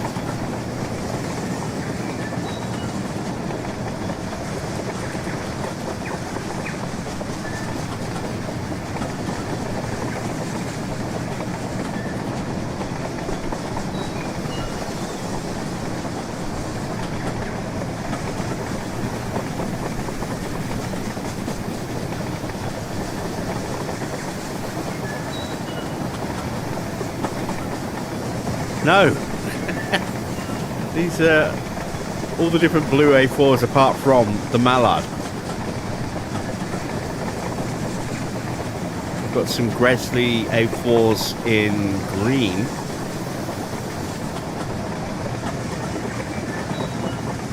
I can't believe no one's actually made the mallard. Someone's just flashing.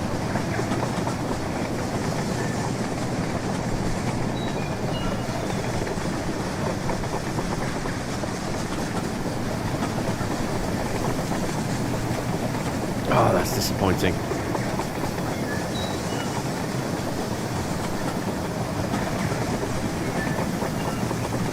Well, I'll add in the Gresley A4s.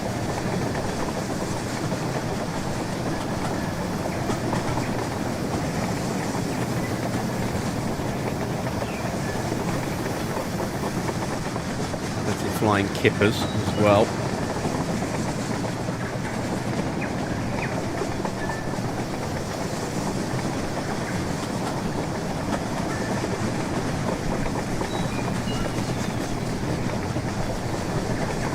Alright, so we've had some fun looking at stuff. It's time to get back to work, I suppose.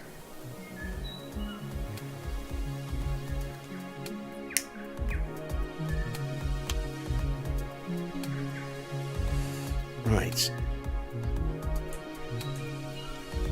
So, where did I get to? I fixed this section down here. Thought my track was out of alignment for a second then, but we haven't had any derailments.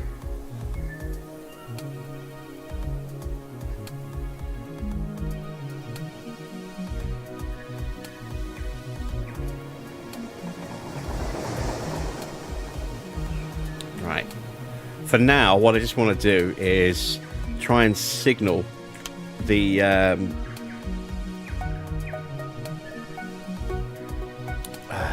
helix over here, so it's just it stays as 2-track, and then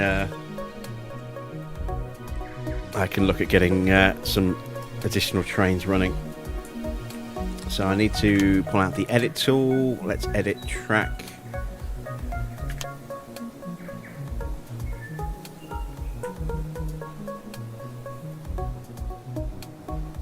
Shit, no, I need to edit all track, don't I? That's just going to make things easier.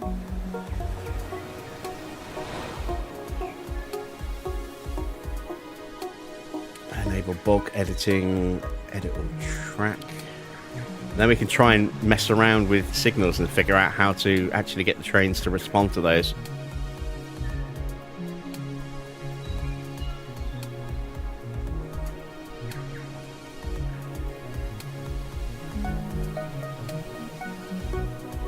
So where is everything? That's going to be a little while before it hits the helix. So is that. Okay, so that gives me time to rip this piece out. Place that over there for now. I'm going to rip that piece out as well.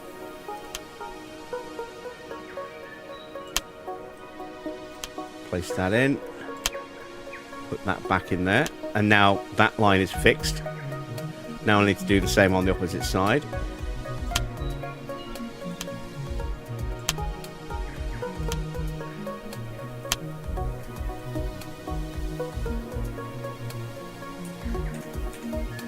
It won't go where I want it to. Ah! And I think I know why. Alright, let's put it back out of the way somewhere. Down there will do. I need to rip that piece up. And I need to rip that piece out and that piece.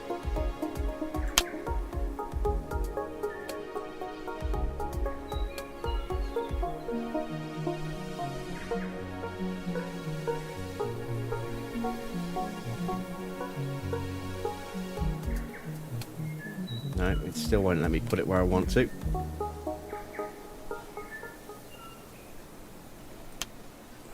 Frustrating. You might actually get to see a derailment here if you're not if I'm not careful. All right, let's at least put this line back together.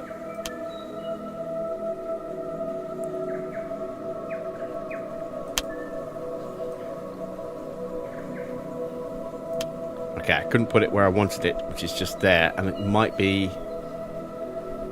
the point thing, I'm not sure, but if I put it there, at least it's in. Doesn't have to be exact. Just has to be connected so that I don't have a train just run off the tracks. Oh, I got that done just in time. I didn't realise how close that was.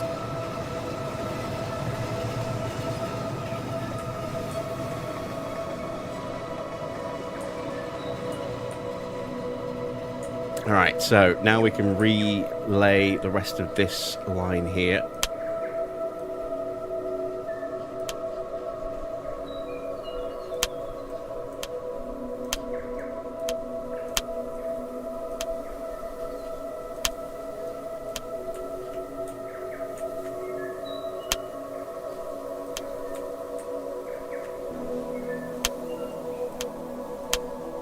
Yeah, that's what I thought. Okay, well, I'll need that, so I can put that there. Like that. There we go.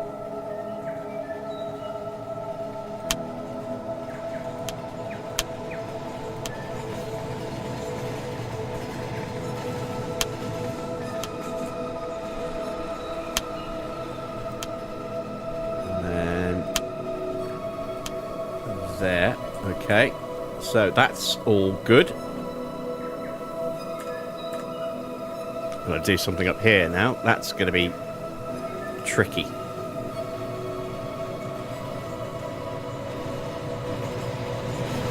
This side will be easy.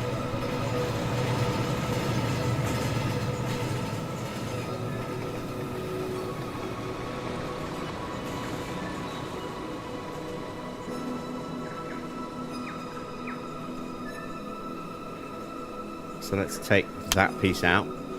Stick it there for now. I need that. But I want it to go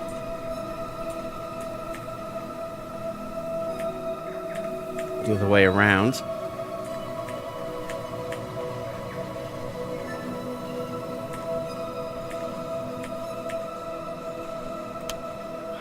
Let's do that there for now.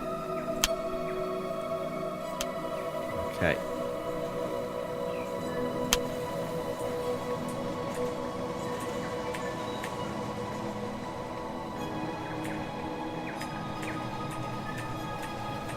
It doesn't want to give me the connection that I want. I'm going to need a different switch. Let's pick that one up. That is the right way.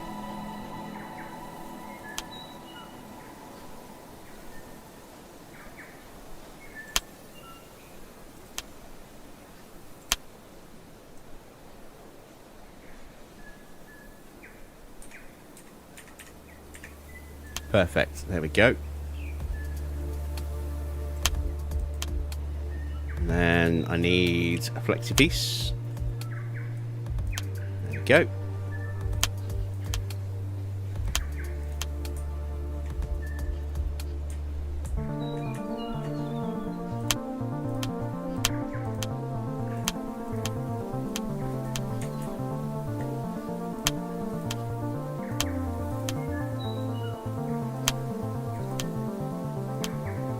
Where it gets a little trickier.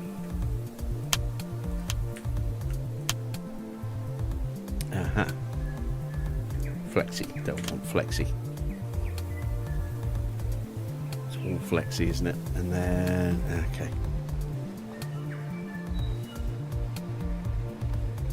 So I need these two lanes of track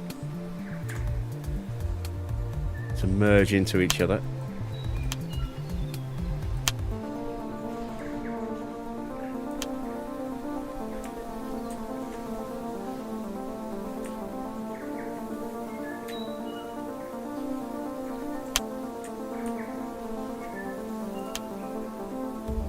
look and see where everything is. There's old blue. I don't see where the other livery is. Oh, there it is. So I've got plenty of time on the black livery. A little bit of time on the blue one.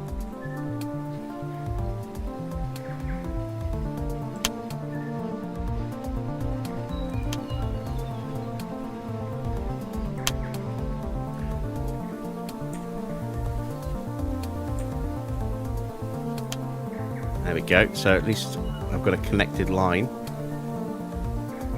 But it's now connected the wrong way.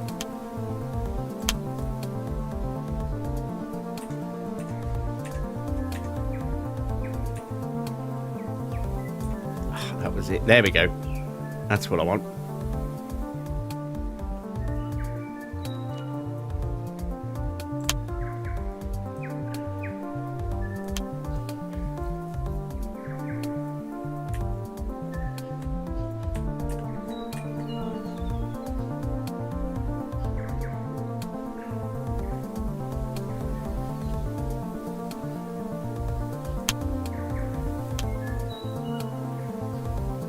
I'm going to wait for old blue to come through.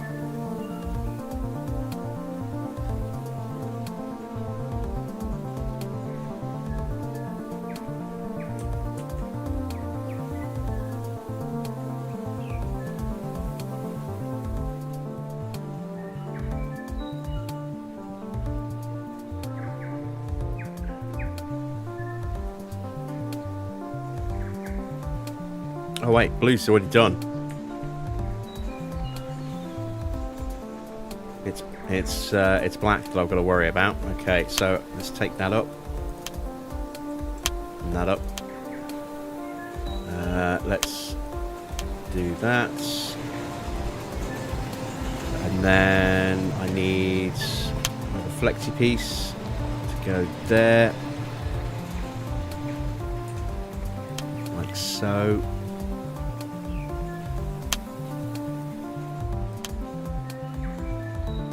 There we go. So, in theory,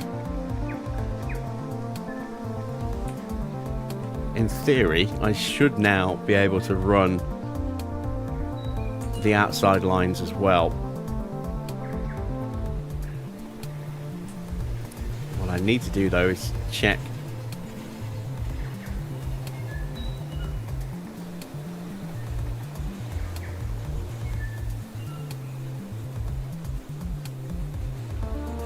whether or not the signals are automatic or not.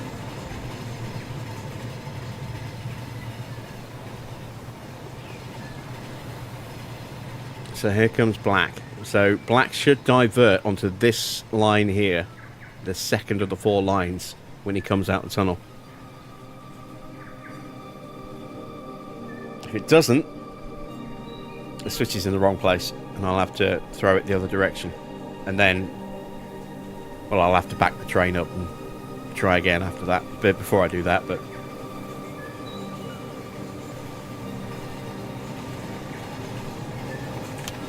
just in case we have a derailment.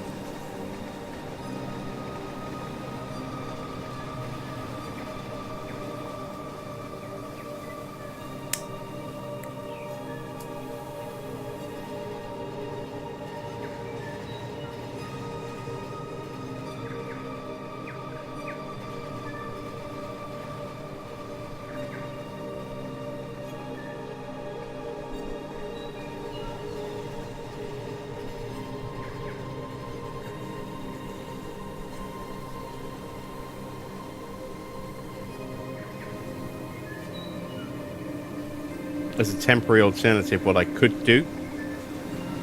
Yes, he is going onto the right line. That's good. Another temporary alternative I could do would be to just loop the freight line around the outside of this box, connect back up that way, and then do the same on the lower level. But then it would mean completely isolated levels. So what's on top would stay on top, what's on the bottom would stay on the bottom for the freight line. That's not ideal.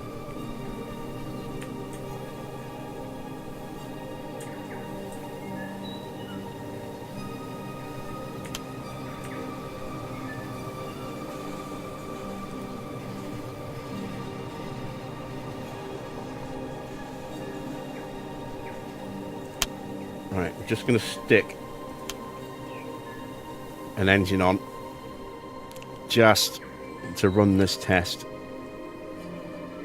Make sure that this line actually hasn't got any nasty little areas where it might derail the train.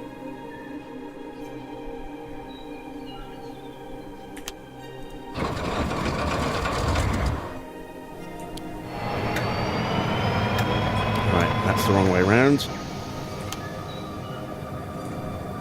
There we go.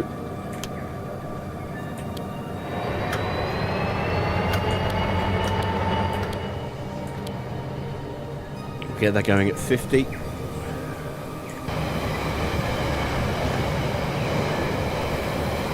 Okay, so far so good. It's on the right line here.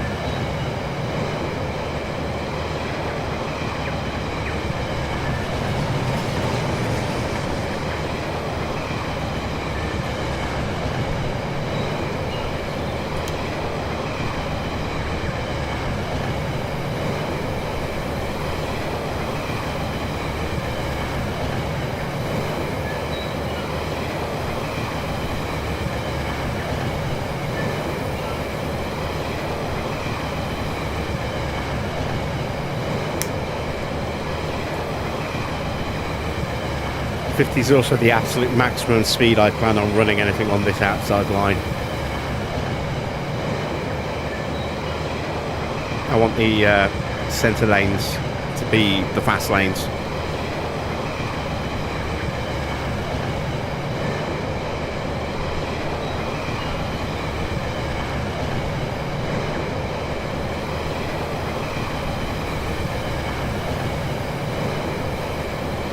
So we're just running a test of the upper loop at the moment. We'll have to stop when we get to the helix, because I haven't put any signalling down of any kind yet. Haven't even figured out how to do that. So just want to check the track work is all okay.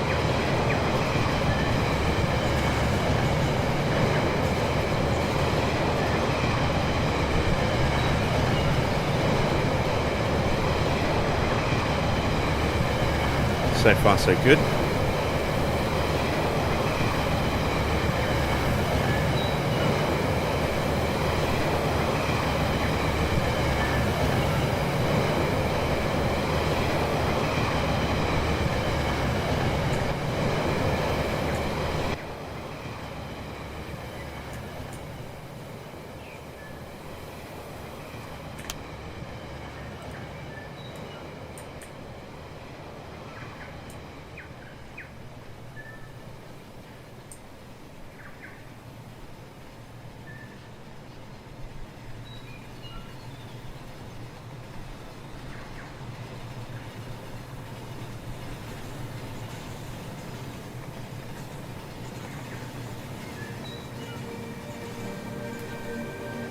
Now I can check that blue is on the right line as well. Again, theoretically, he should go straight on here and stay on that inside line when he comes out the helix.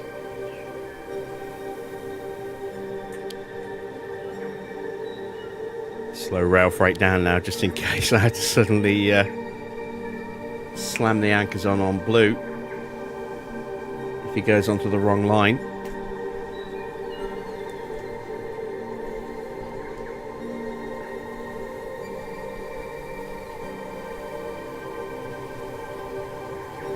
Oh no, wait, he's fine, isn't he?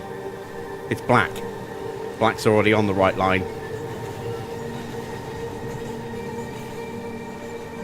And we know they work on the lower level, or at least we know blue works on the lower level.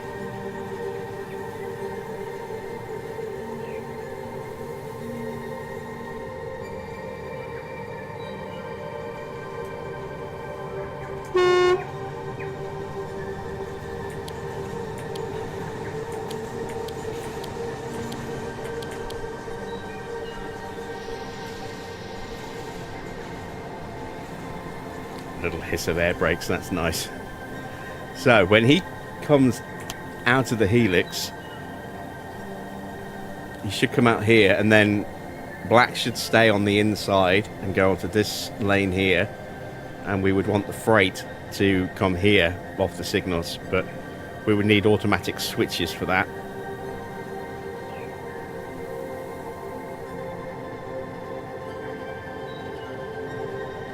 I think I am going to have to rebuild the Helix, and I really don't want to have to do that, but I can't see any way around it, long term.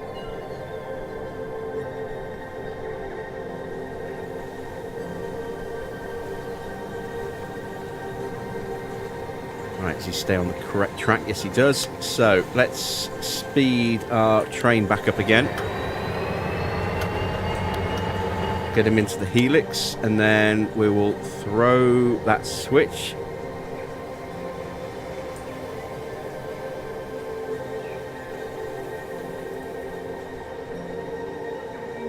And then when he comes out, he'll go onto the lower level, onto the outside line. And then we'll throw the switch back again.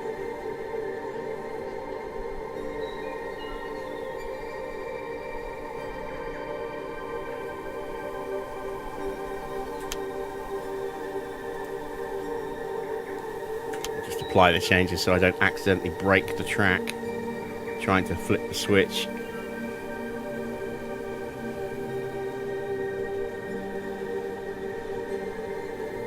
And then we can test all the lower lane tracks that we've laid down.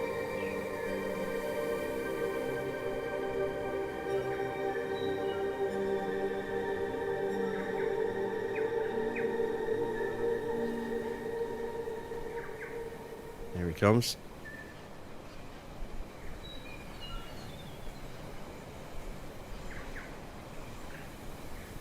Oh, maybe not.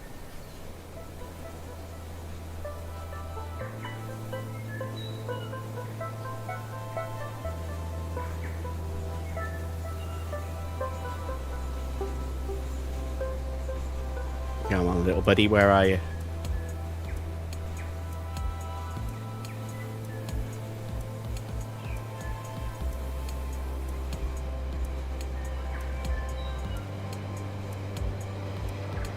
There he is.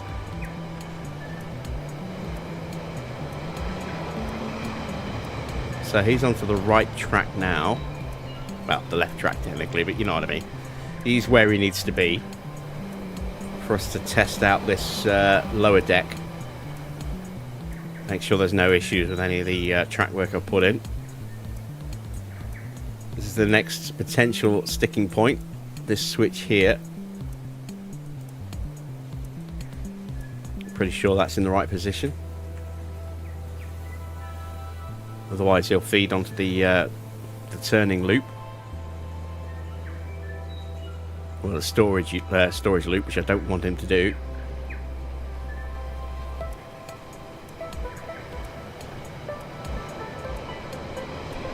Yep, straight over, that's good.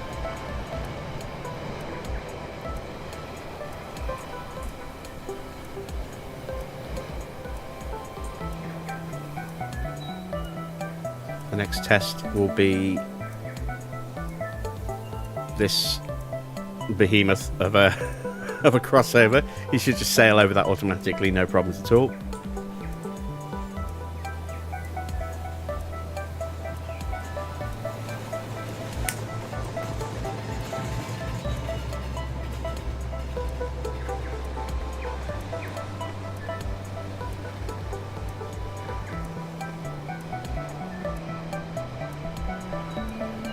And then the bridge further round.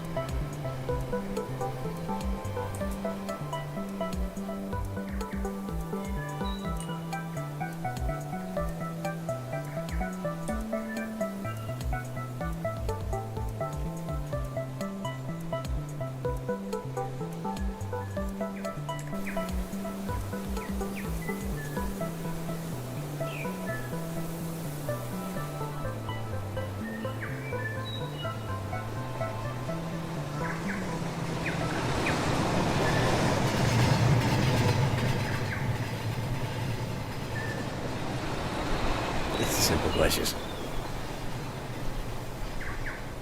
And again, these were just single lane girder bridges. I had to duplicate, respace, rework the positioning of the track to get those two sets in.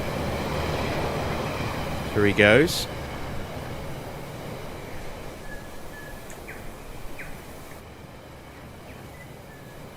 And now the big test.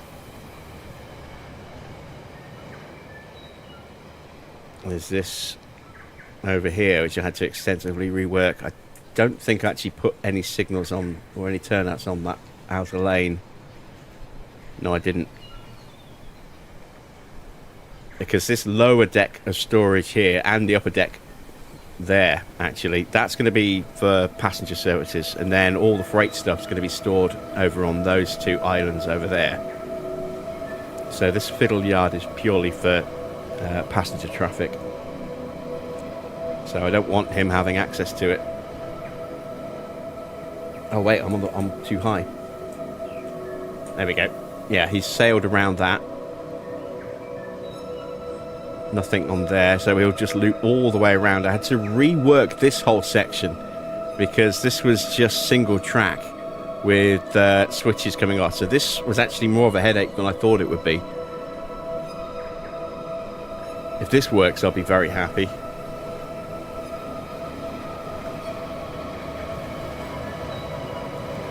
Because it gets a bit chaotic at the other end of this.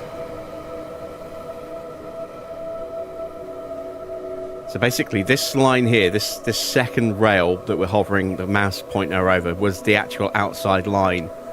And I had to build a new line that went all the way around the edge and then rework the way these points worked, because that joined back into here as well.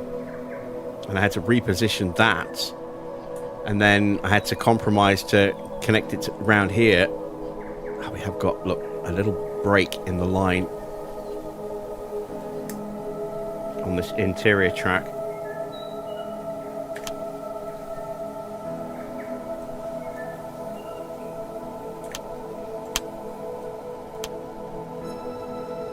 It's not hooked up properly. Right, so I need...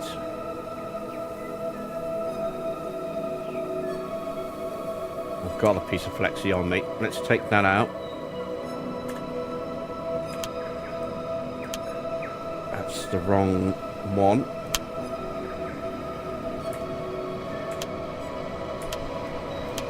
There we go. No risk of a derailment there now.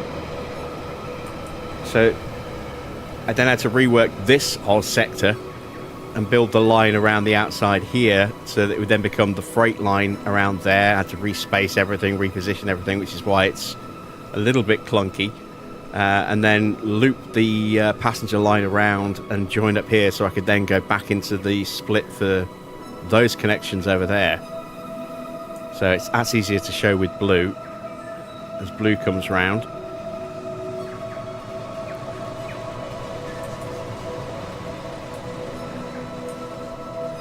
There's a lot of rebuilding of this area. And then blue has access here with that switch to come into the fiddle yard over here. And then these two main lines here link back up again at that turnout just there.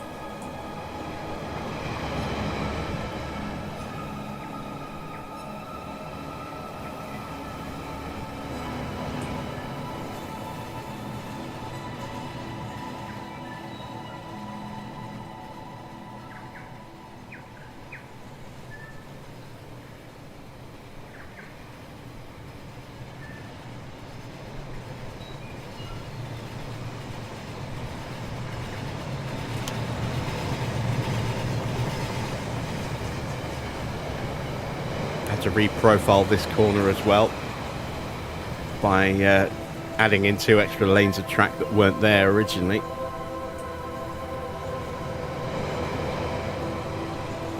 And then this was nice and simple. It's just a case of placing track alongside the existing track until we get to here, and then it was spacing the second bridge, trying to make sure I got the right bedding underneath for the bridge itself.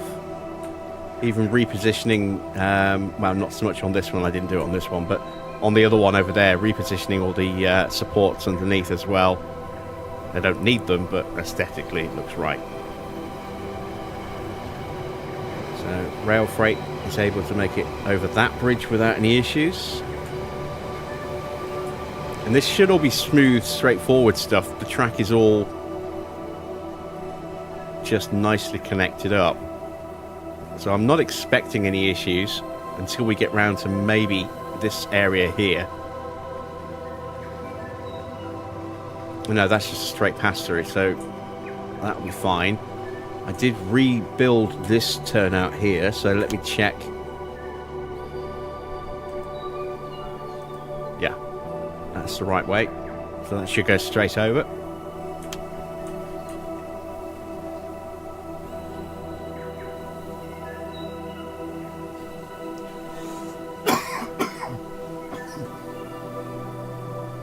Excuse me.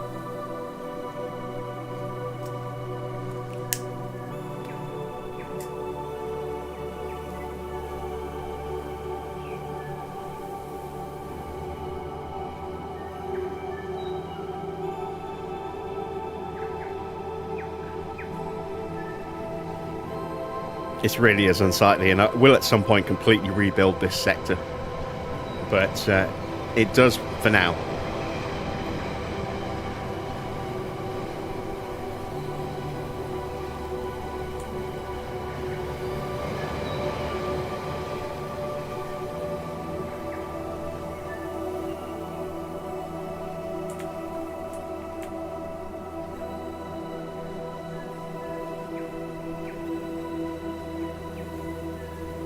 Same with this sector, this is a little bit ugly as well. I do need to have a major rethink of exactly how this whole area is going to work. This lower staging area here runs underneath and then just stops there with sidings. So there's nothing connected on the lower level there. It's just additional storage that I don't think I'll ever need to use. So I've been thinking about maybe the possibility of putting in a massive station along this bit here, with a bit of a town scene of some kind. I don't know. And this is where we need to stop, because we're going to have priority issues going through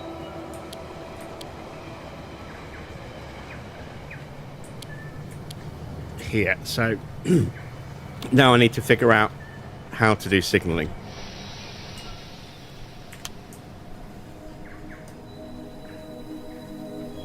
So let's head over to our main workstation.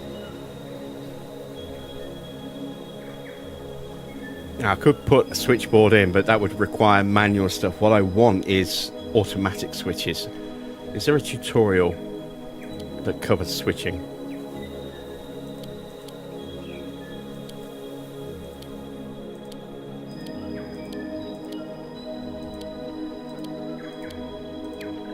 No.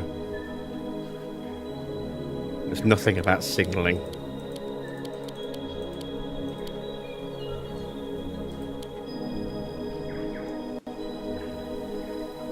Train AI official guide.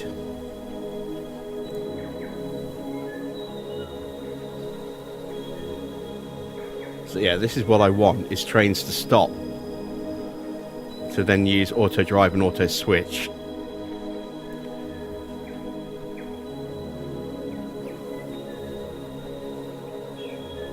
Right, so Q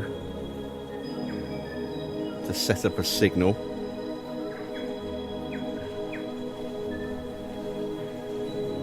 Set the red range value to something high enough that the whole length of the yard is covered.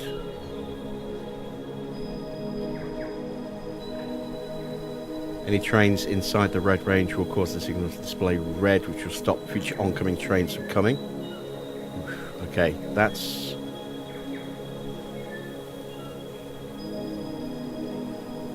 with a...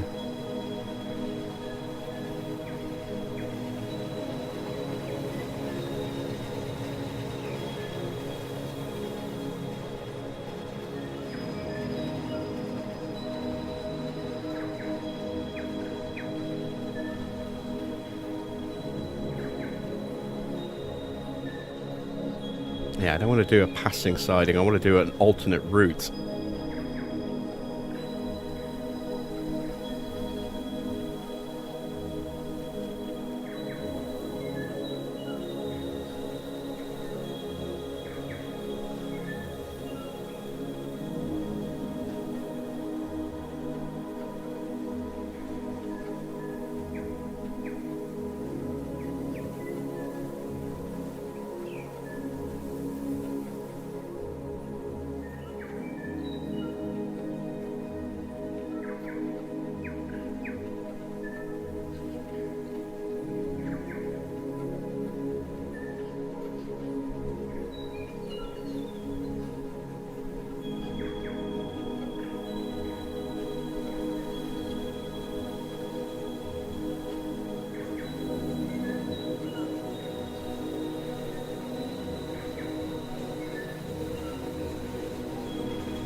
This is going to be tricky.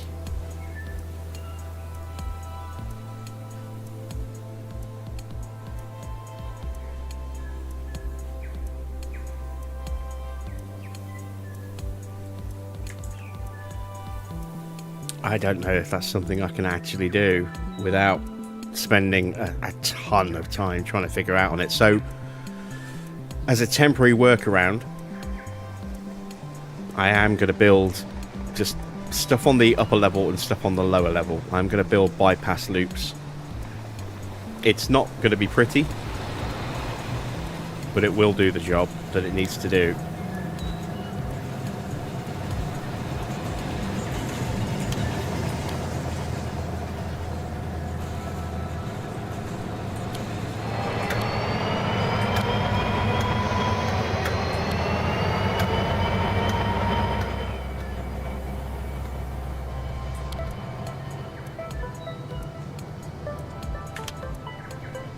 Do a quick save.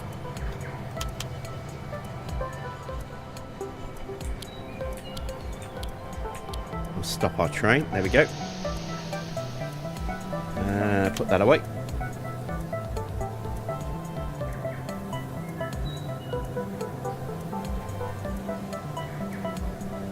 I don't want to create a hole in the baseboard because I don't know if the train will just drive through it or hit it and stop. I suppose we can test that in a second.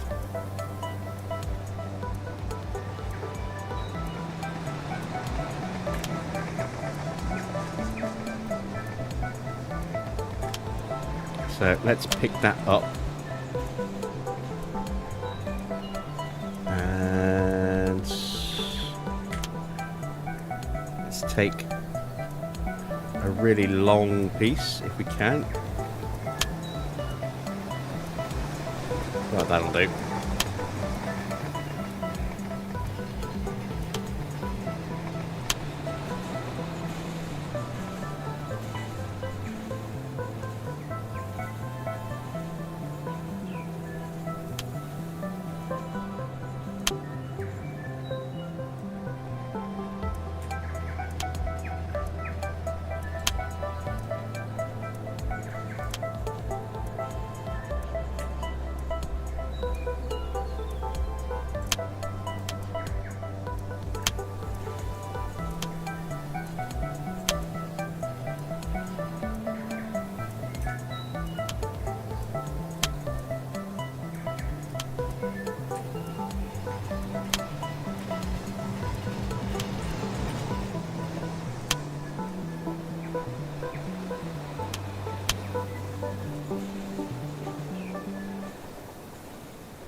Now, I'm going to have to do some serious experimentation to figure out what I need to do with signals, and rather than spending the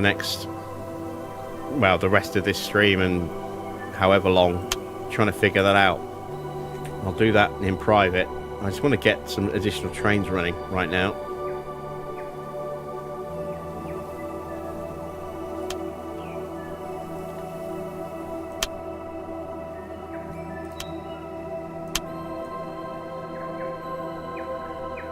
Made that radius a bit too big. There we go.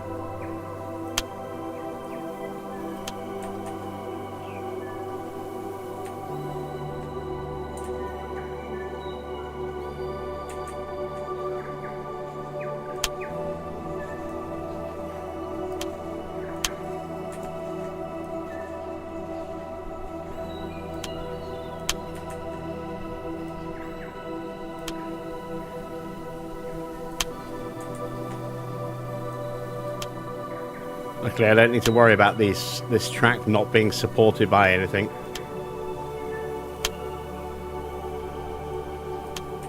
It just will look a bit daft.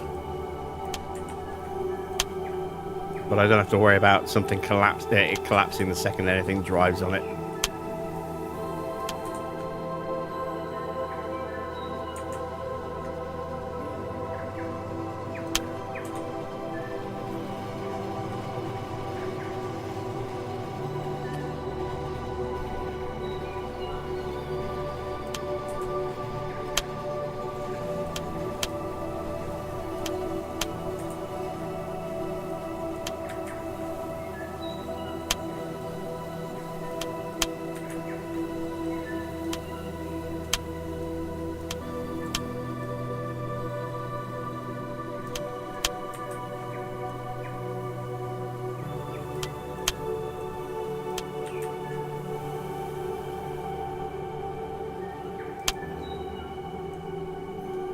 Damn it.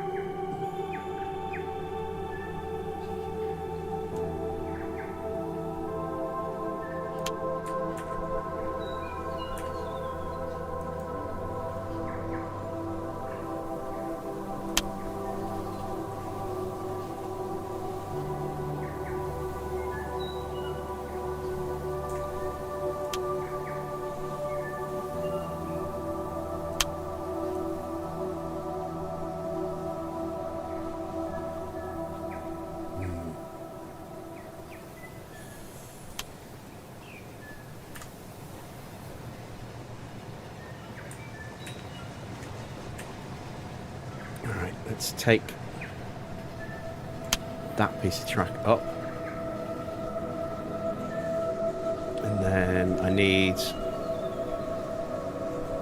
just put that away, grab that.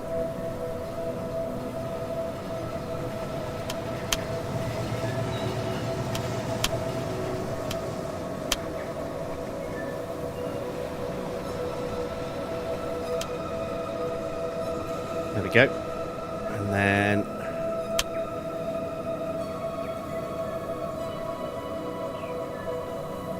no. Damn it.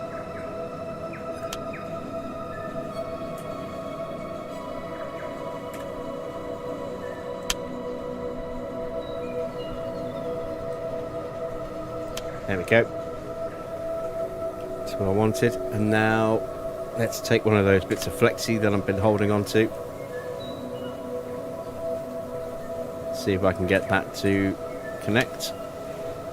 There we go. It's not the prettiest, but it will get me a complete freight loop here on the lower level, which is what I wanted.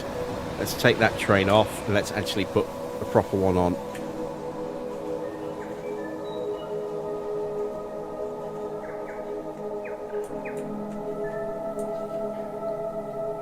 So I want one of these on the lower level.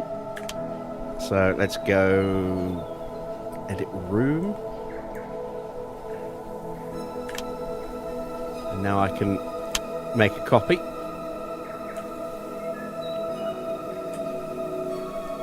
Place that down just there. Let's apply that. There we go. Let's get to the mods.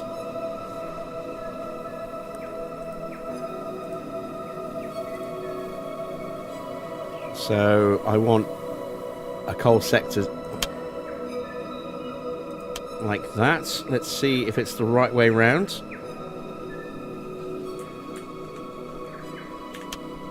I don't think it is. No, it's not.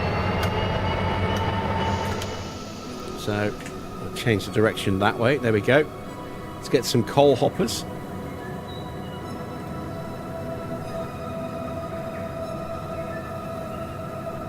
These 90-ton hoppers are what I want, and this is going to be a very long train.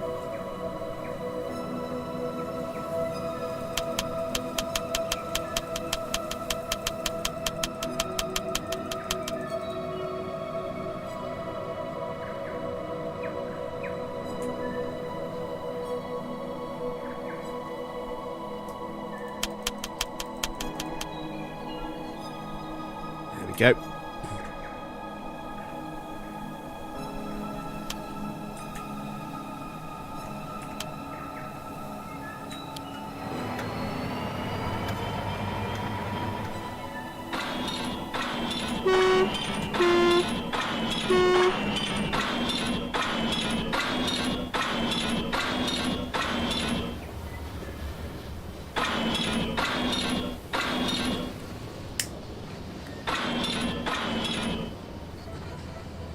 So this will be a proper test of this little lower loop that we've built.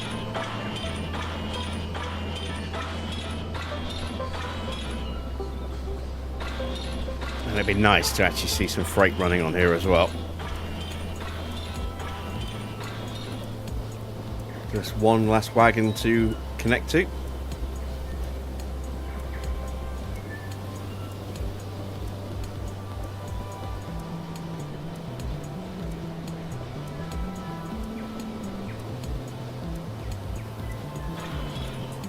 There we go. And then we'll do the same on the upper deck as well.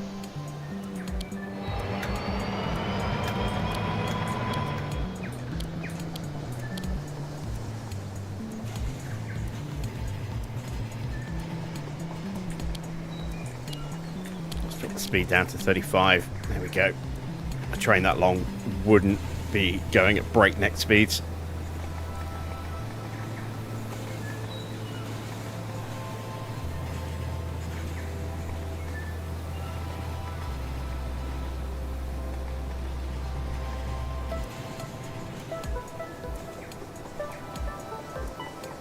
And once I know this works, I can add a second freight train onto this loop.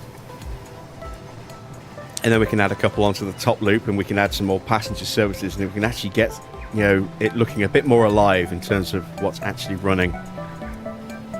But I'm just going to follow the freight train. We ran it with just an engine, but now I want to run it with a lot of cargo and see if it's actually okay. It's possibly a little bit too long. I'll see what it looks like as we get down these stretches. I may take some of these hoppers off.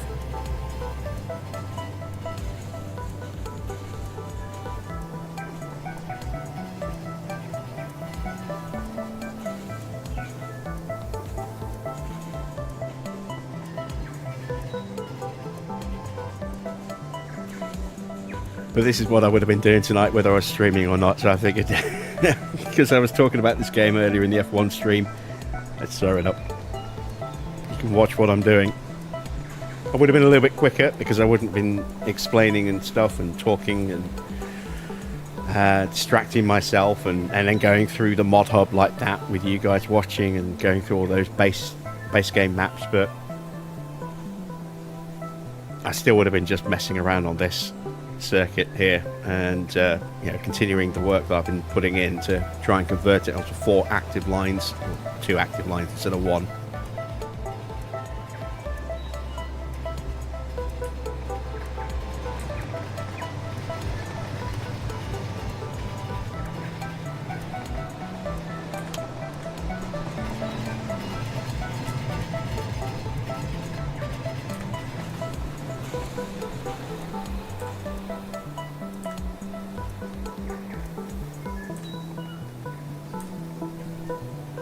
5 off. It looked a little bit too long. It's still a little bit long, but...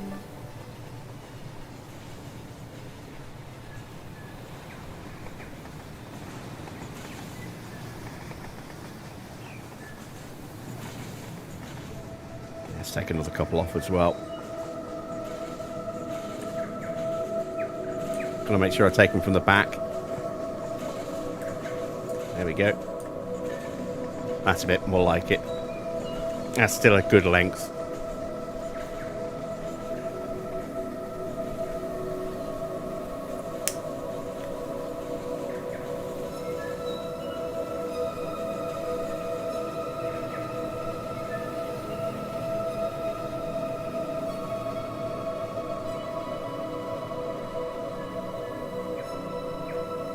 I don't know how well it's going to react to the presence of the points that aren't actually connected to anything. I hope it doesn't cause a derailment.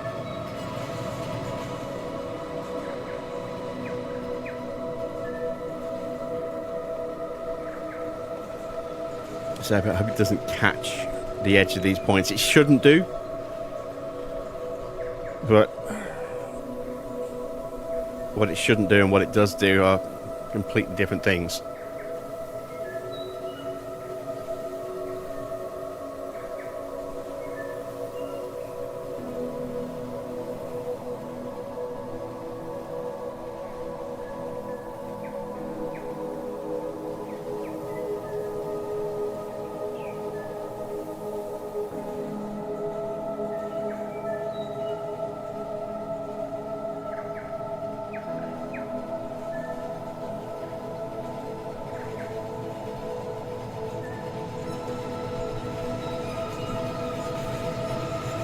So it's gone over all of those points so far absolutely fine. No issues of a derailment.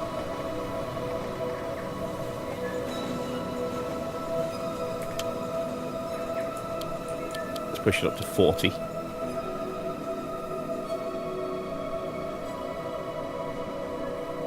The class 43s go up to 97, I think, or maybe 93. So they're running more than double the speed of our class 56 here.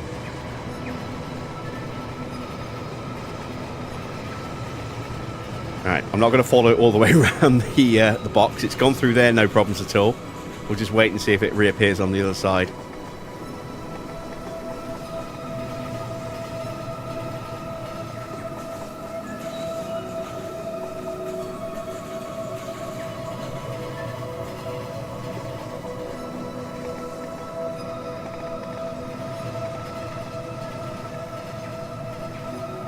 And if it does, we'll bring it to a stop, go and put another train on. And then do the same on the upper deck.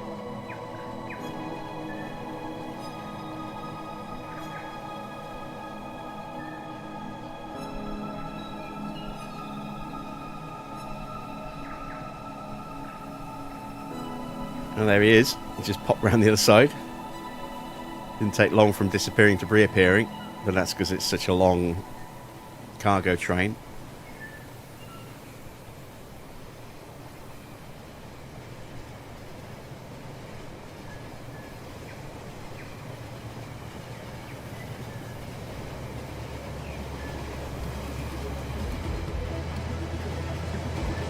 And that is awesome.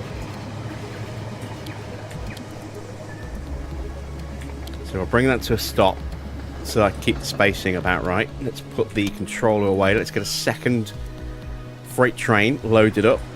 So we want not general sector, I want distribution. There it is. Again, I think that's the wrong way round.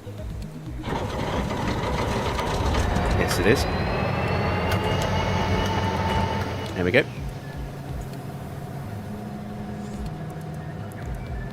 Is that shorthand for good night there, Wayne?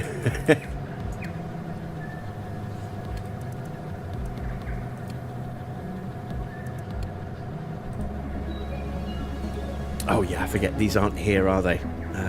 These are over here in liveries.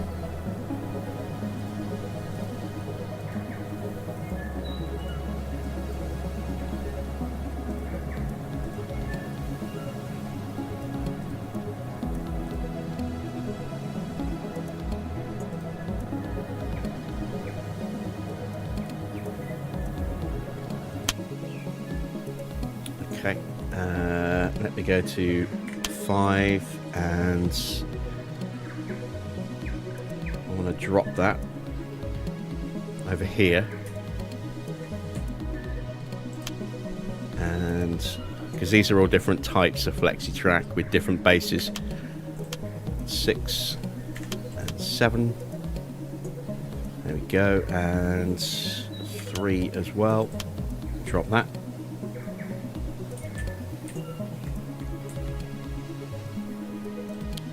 And I'll spawn the alternates, and I want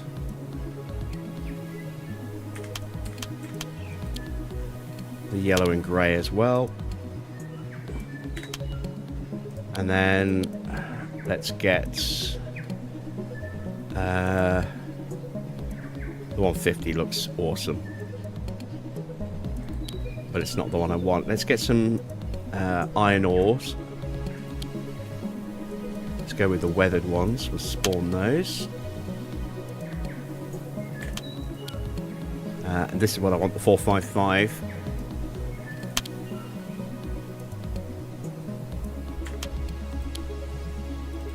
There we go.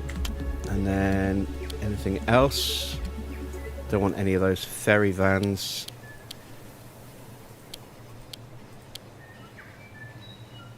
Let's get some parcel vans as well.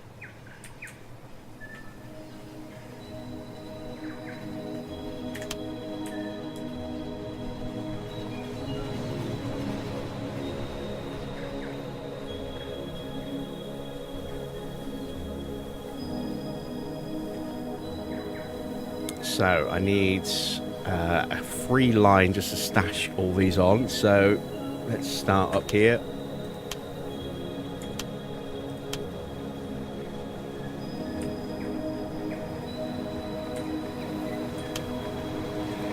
Oh! I chopped that on the wrong track and it immediately got punted off by the HST. There we go. And then the ore wagon, and then on here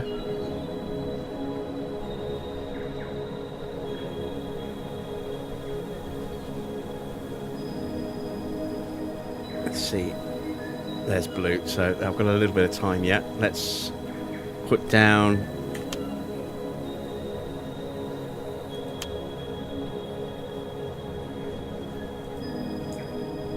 our DMU.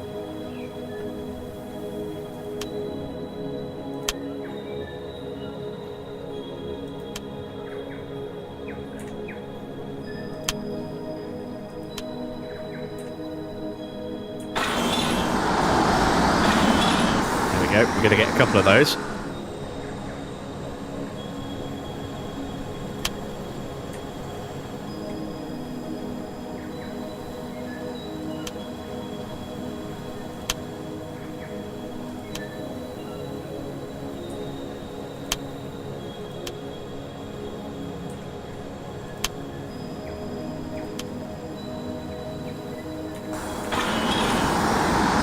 Go.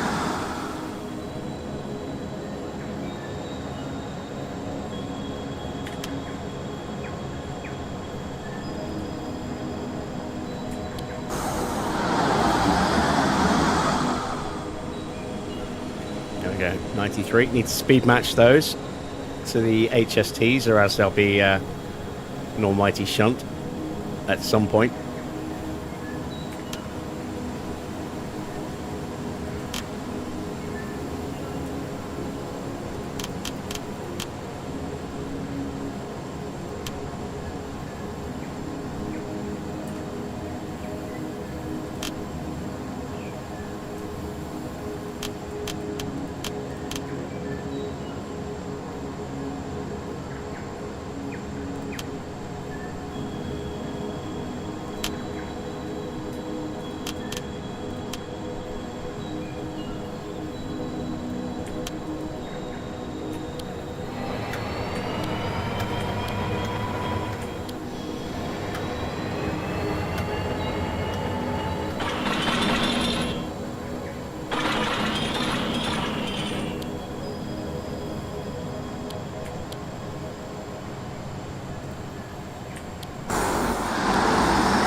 That's on the wrong track.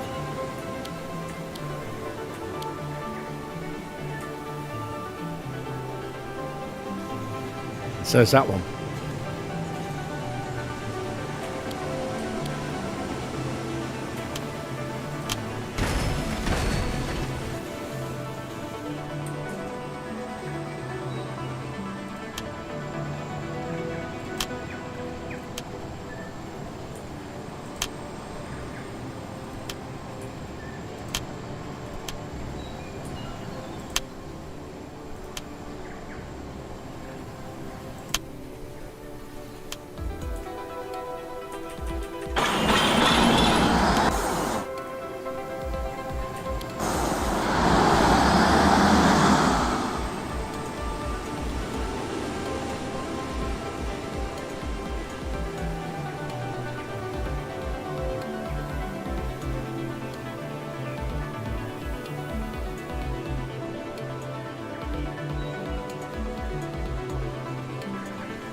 Where's Black? Might be in the helix. No, he's down there. Okay, so let's put it on this line.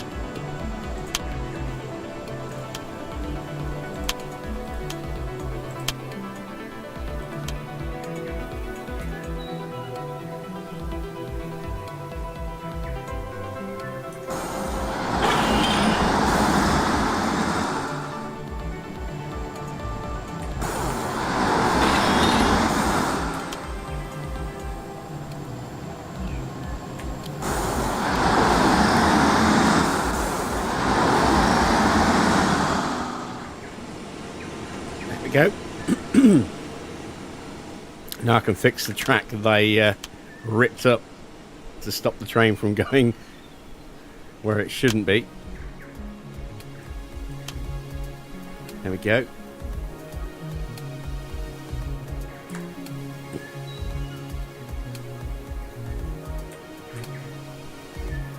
So there's my freight service from the coal sector, with one of our little DMUs, a local passenger train coming through.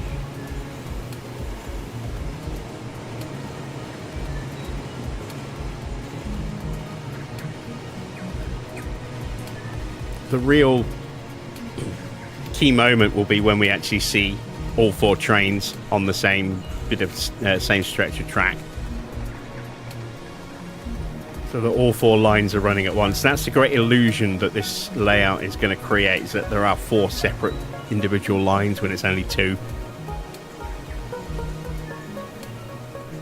There's the freight cars. So now I need to do this, but another level up.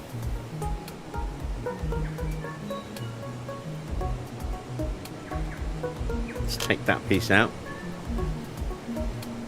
Stick it there for now. I'm going to need to take that piece out as well. Hang on to that.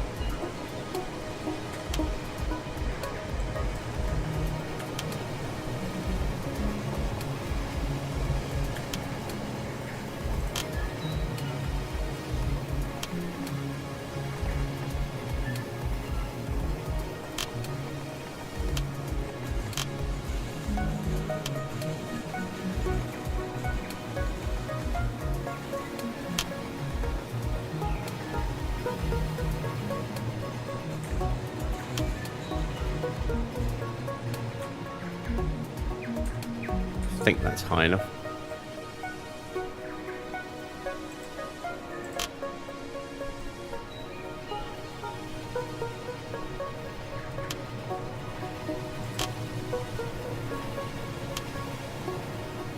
I say high enough. I think it's far out enough.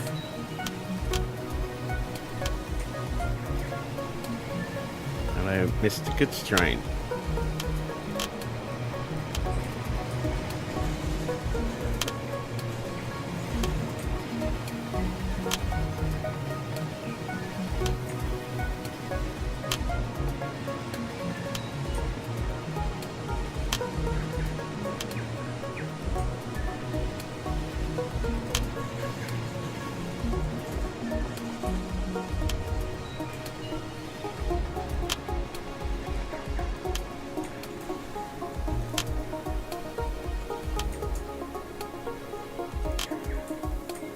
This is a larger radius, I think. Oh, it is. It's a much larger radius. But that might potentially make things a little easier.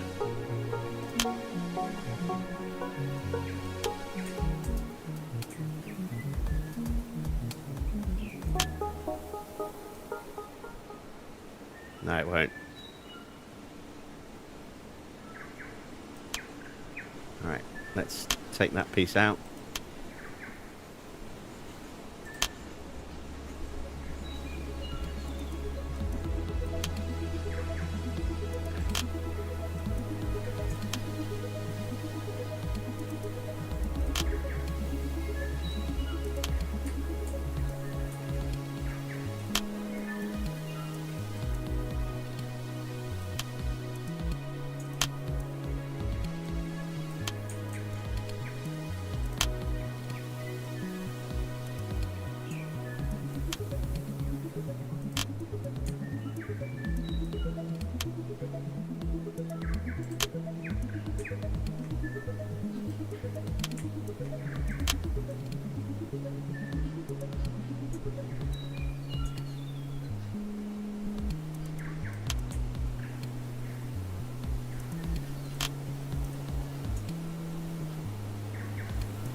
Stick it there for now.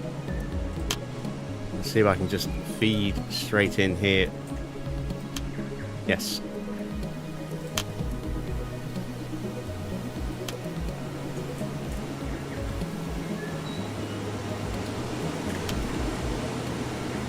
Very nice. Those two are synced up quite nicely here at the entrance to the helix up here.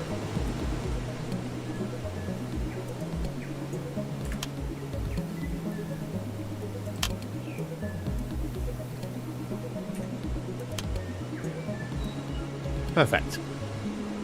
Well, I say perfect. It's anything but pretty. But that should do the job for the upper deck.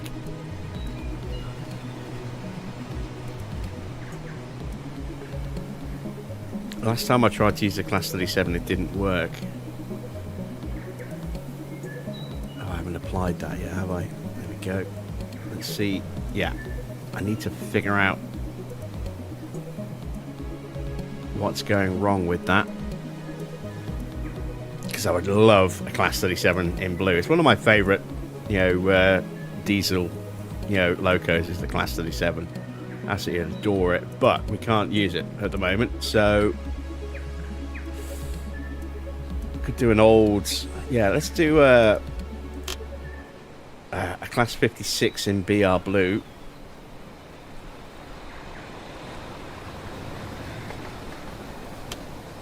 Make sure it's on the right track. Let's check direction. It's actually the right way around. That's excellent. And then for this one, this is just going to be a parcel service. So we have a parcel van. There we go. This is basically a Royal Mail train, effectively. Just without Royal Mail branding.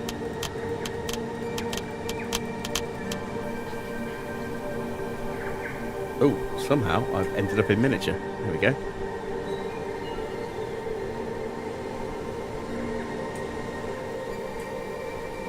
Felt like I put more of those down, but I don't know where they ended up.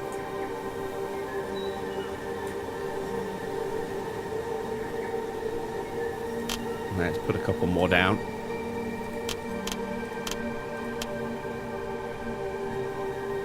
There we go. Let's bring ourselves down a level. There we go.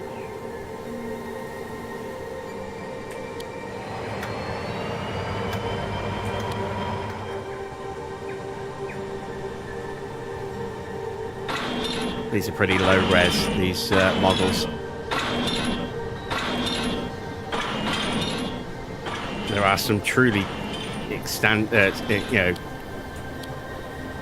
amazing examples of detail. Like that one down there is incredibly detailed. These are a lot more basic, but they're functional. They do the job. This is what I wanted. Go with again a 35, no 40 we said, wasn't it? Let's go 40.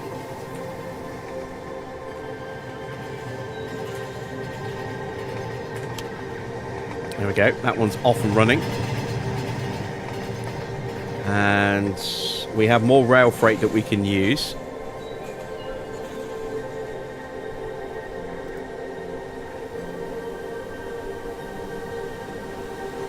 We're going to go with the petrol sector, and we're going to put down a load of tankers. Again, that's going to be the right way around, I'm sure. Yes, there we go. So, I haven't used these yet, but we've got loads of chemical tankers here. As part of a mod pack that I downloaded. So we're going to just get a whole load of these. Let's get some yellow shells and some black shells.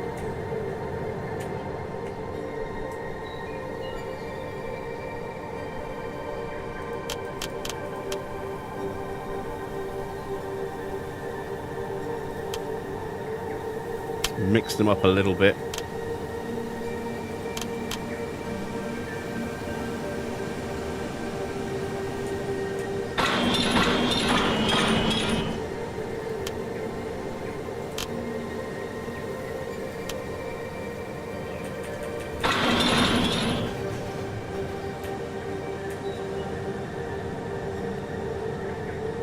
Let's get some generic IBPX tankers as well.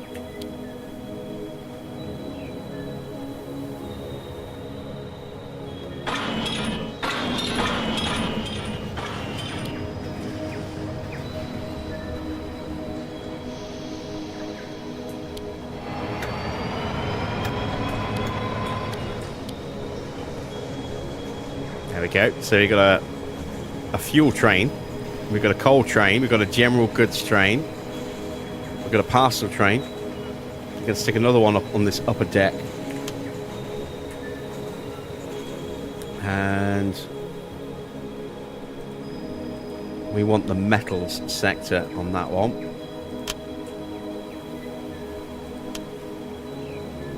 And we're going to use these hoppers here. Get a whole load of those out there.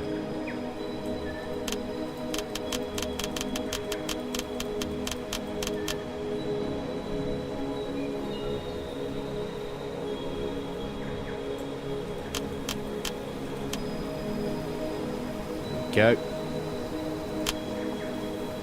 Can I just... No, I just cloned the train.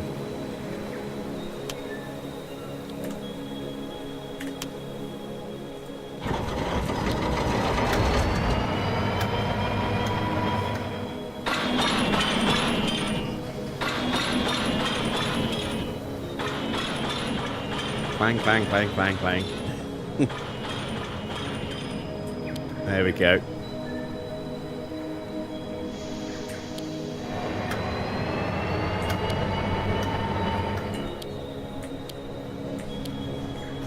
Just hold back a little bit before we release this one.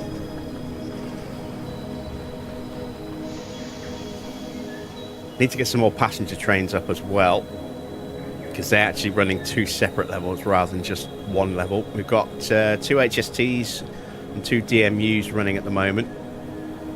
Just keep an eye on our mail train over there. I mean, that technically could be running on the express line, actually, thinking about it.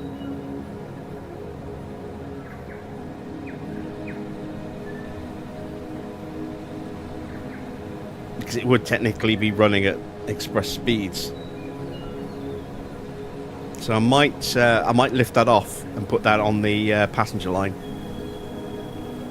There's a nice little break from putting in too many HSTs. If I put that in and then put in some Mark 1 coaches on a blue loco as well, I think that would work quite nicely.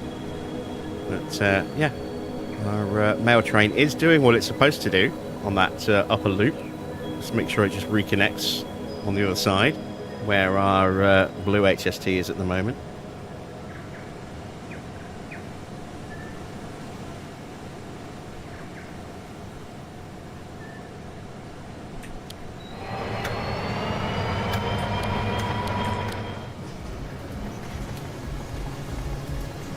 And then when it comes back around this way, we'll lift it off and move it onto a different track.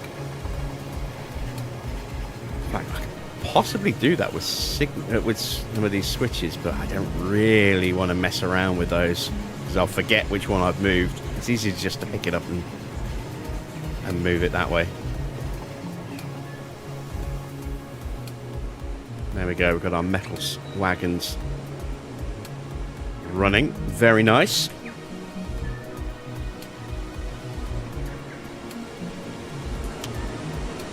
So let's see, what else can we throw on?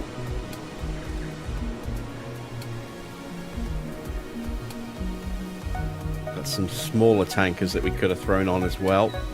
A whole load of those smaller ones.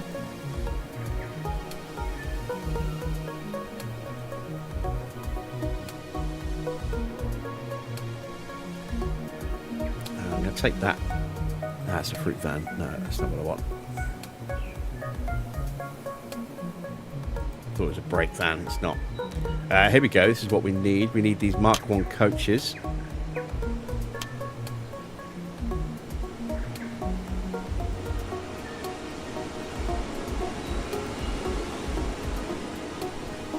And we've got second class and first class.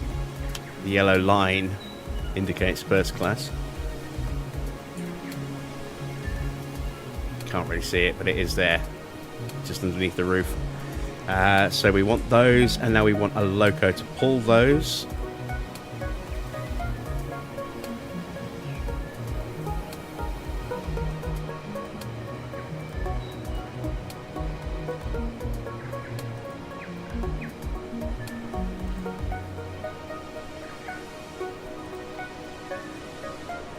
Thinking 56 with a large logo is the perfect train for that.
Alright, if I am quick, it's too risky. I don't want to just create a traffic jam in front of our HST that's coming through. I will wait until that goes through and then I'll throw those down.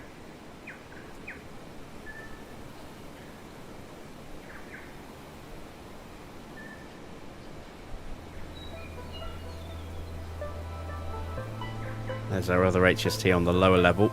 Could probably add another one of those, or at least maybe add in an extra couple of coaches on those. No, they're long enough, I think. They're 9-car long. It's a 9-car rake. 11 if you count the ends, 9 coaches.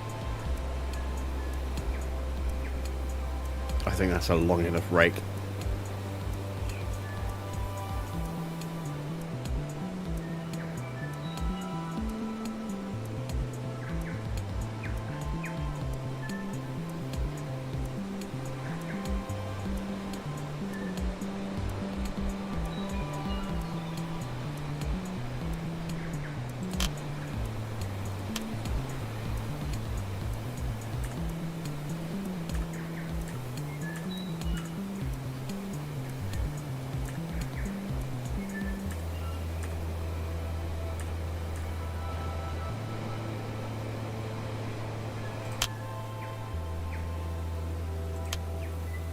Oops.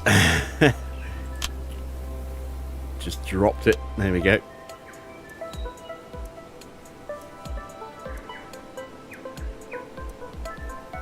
So here comes the HST.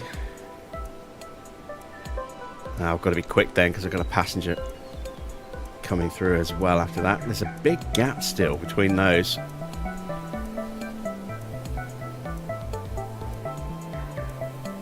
There's the other EMU, or DMU, sorry.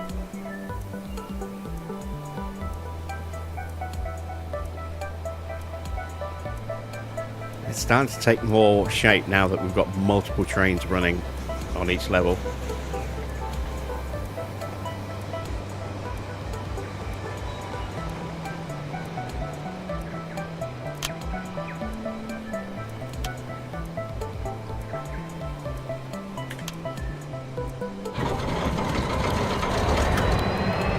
Round. I had a feeling it was. There we go.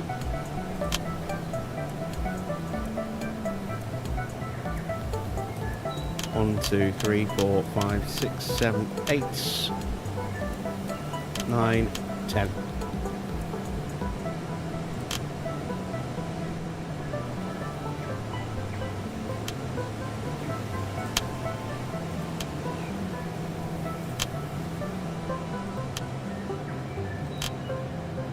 Damn it. Go away. There we go.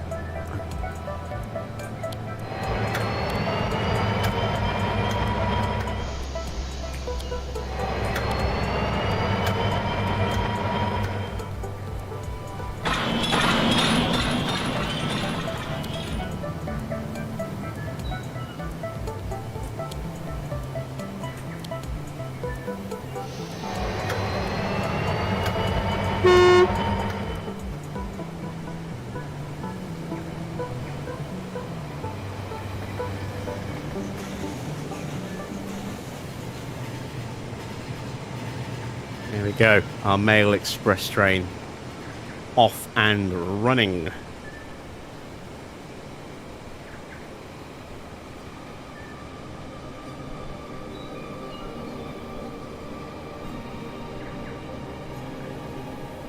Just trying to see where the other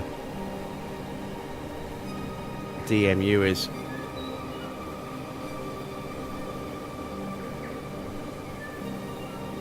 I think I'm probably going to just hold this one back for a moment.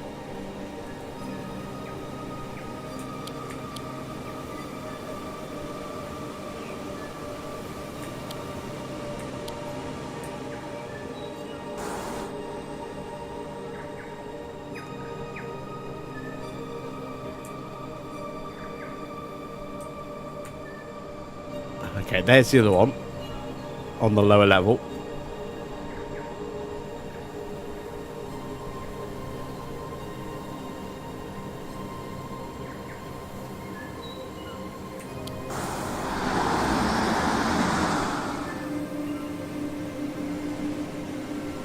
Get that one back underway again.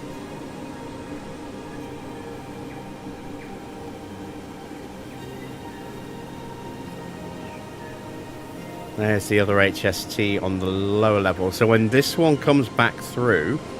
Right, I can do it down here, actually. Let's plonk him down. Let's get a couple of first-class coaches. Let's go 2 first-class.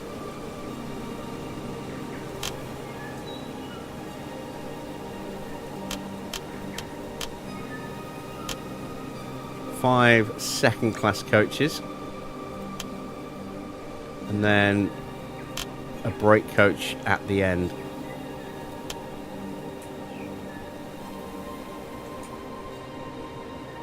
That's the right way round. Good, good, good.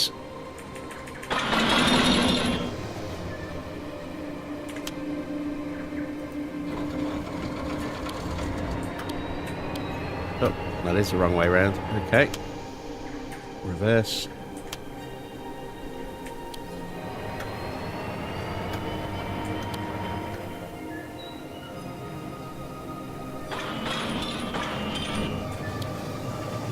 There we go. We've got a more typical large volume passenger train without being an HST.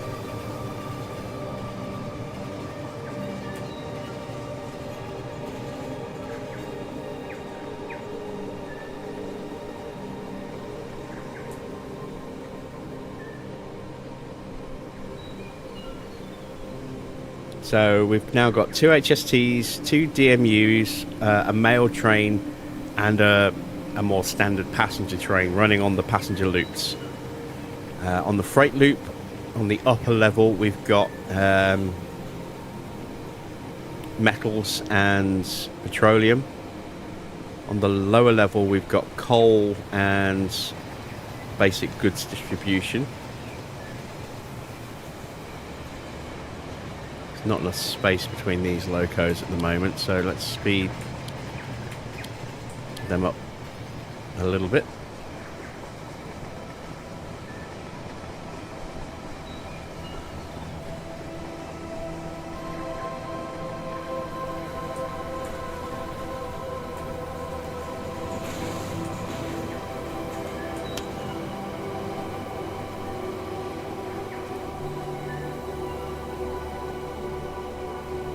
Could go with something in the construction sector, but I don't know what wagons we could run. I do think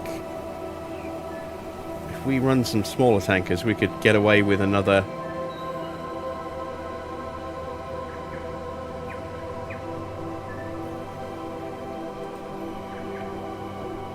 I think they're more sort of old school for, you know, steamers, but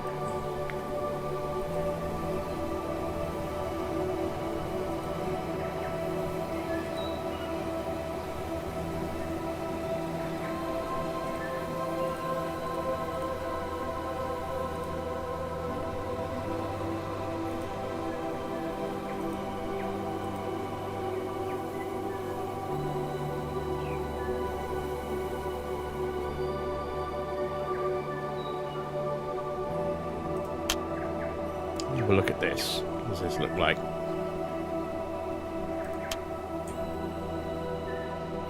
Oh, that's not bad. Could maybe do a log train, a timber train. Let's get some empty skeletons as well. It wouldn't all be completely full. We've got medium logs.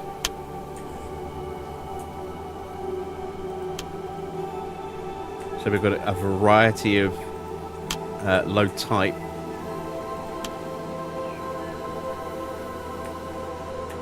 Small logs.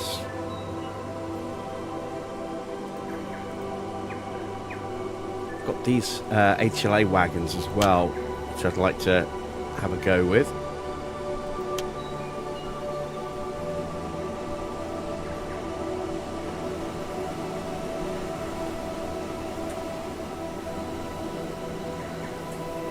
So I need some locos for these.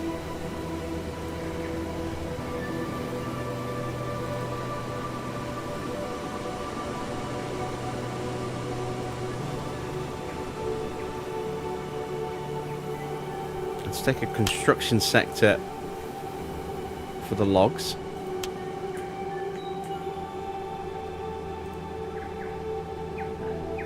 And then we'll go with a general sector, I suppose, for the hoppers.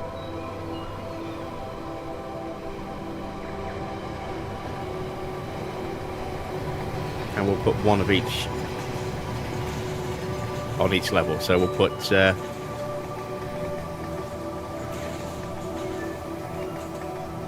the hoppers on this level. We'll put the lumber on the lower level.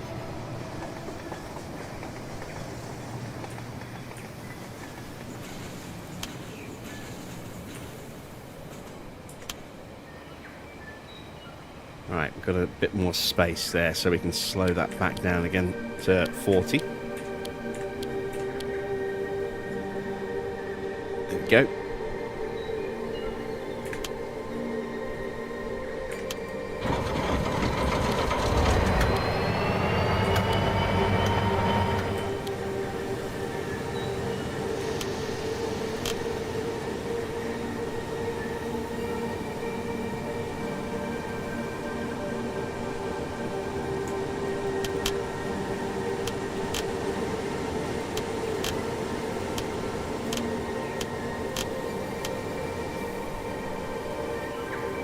They look tiny again. There we go. The trick I find is not to put too much running at the same time. Because we can see everything, because there's no scenic breaks anywhere, it's a little bit different. 1, 2, 3, 4, 5, 6, 7, 8, 9. Let's go with one more. Let's go 10. But that general principle, I think, applies, is that, you know, if you've got too many trains running, it just starts to look a bit silly. Where you go like 30 seconds, you know, less than a few seconds, and you're seeing another one straight away again. You want to have a little break between them, but not too big of a break that you just sat there waiting for ages and nothing's happening. It's finding that right balance. And again, with scenic breaks, you can start to break the track up into different areas. That's eventually the plan for this, but we've got to get to that point first.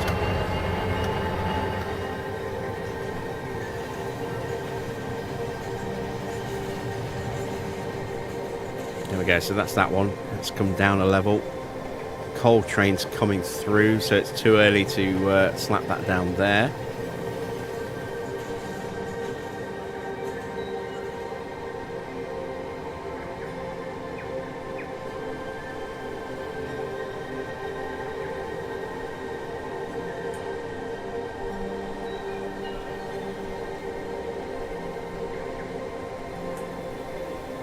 See where the rail freight is. There it is.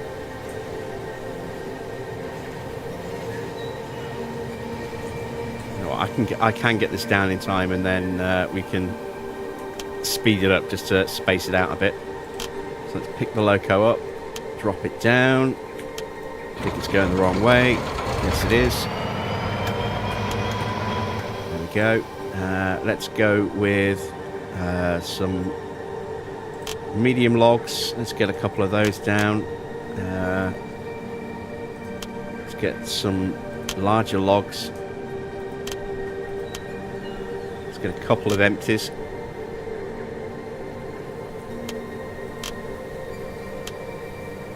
And then we'll grab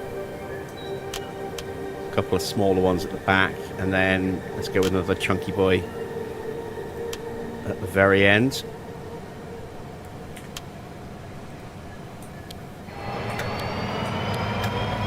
Coal's going to be coming through soon. There he is, just rounding the bend.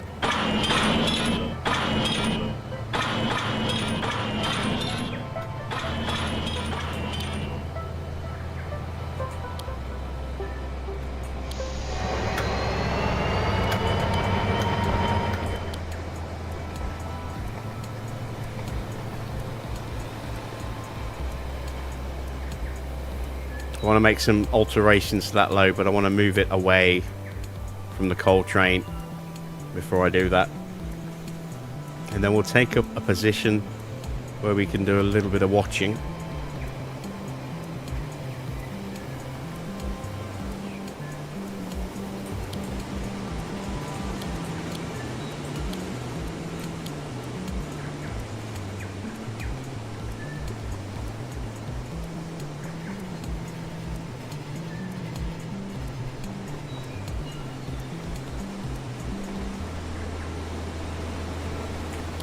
Just do a speed check on that loco.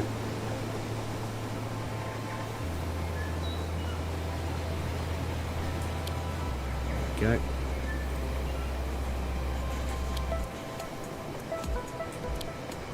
Yeah, it's not enough lumber on this train. Or not enough wagons, enough skeletons. I want to increase the number. Let's cut that one out. Drop it there. Push those to the right.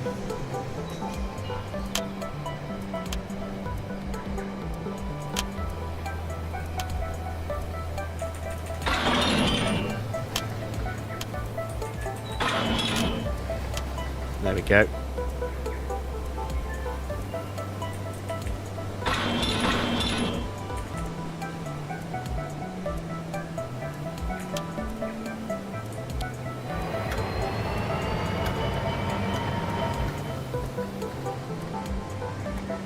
Put some distance between this and the coal.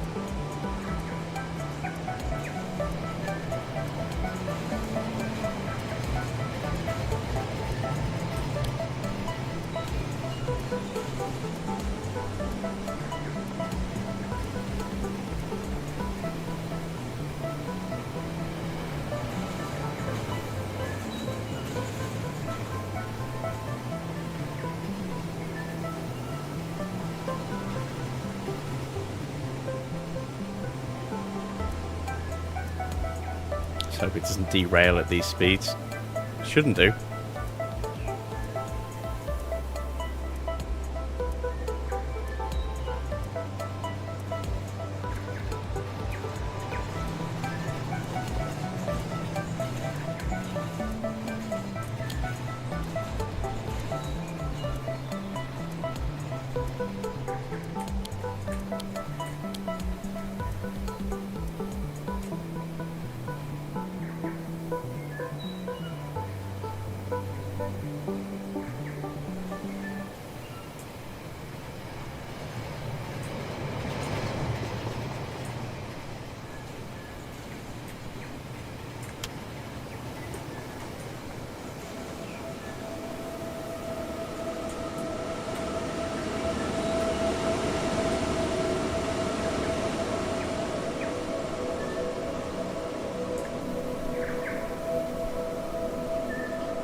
Right, let's go for a ride.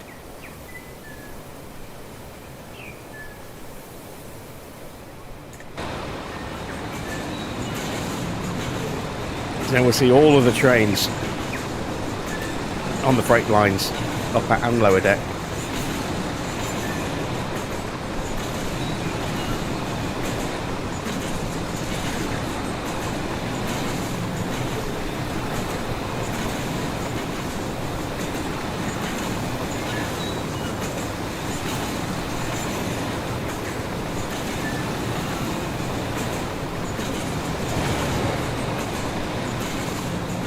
There goes our newly placed passenger service.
past the rail freight delivery service.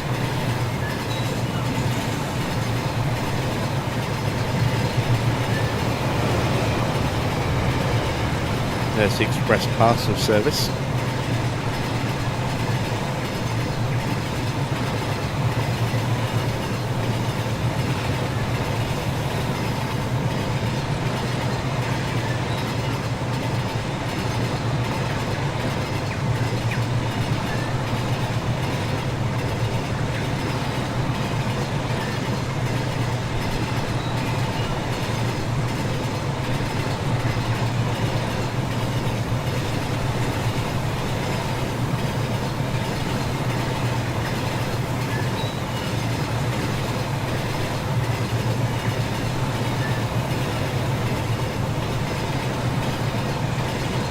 One of our little DMUs coming through on the opposite side of this bridge.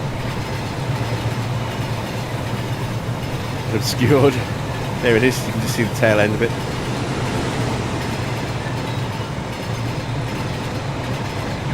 And there's our brand new lumber train that we just put down.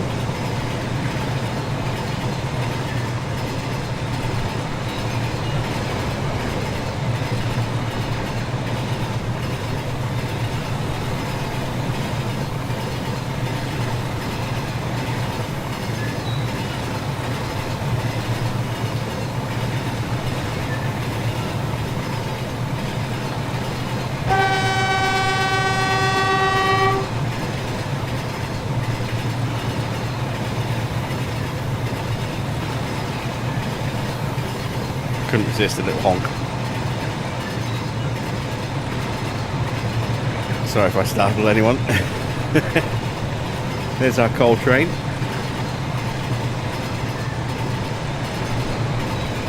Our very long coal train. We should call him. I think we should call him Robbie. There's our other HST.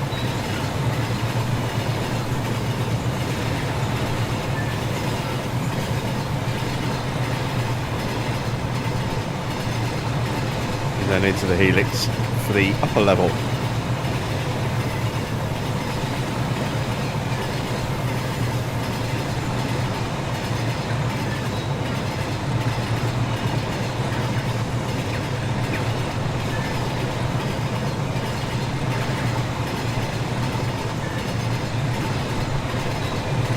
Looks a lot nicer than the helix I built because this has got some depth to each line rather than just the track hovering in midair, which is what mine is. And mine has 4 lines, not 2.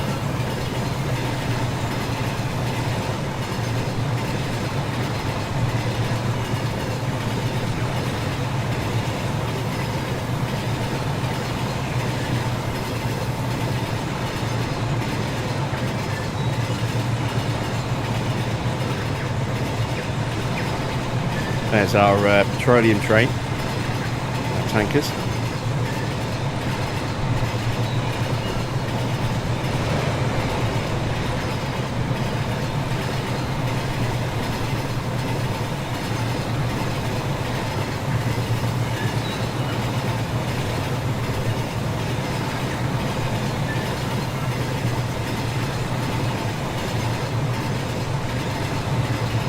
So I will keep tinkering with this layout every now and again, but I think going forward I'm just going to need to build my own.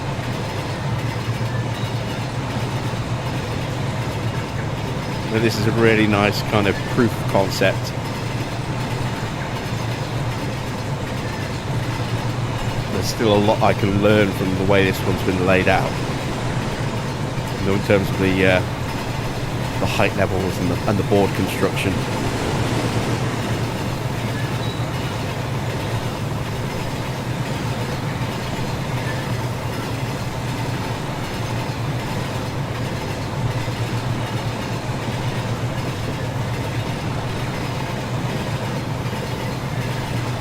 There's our minerals train.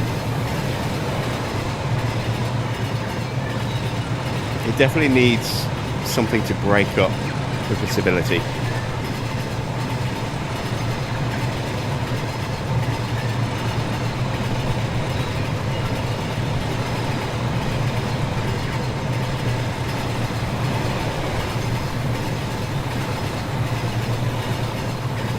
go into the upper fiddle.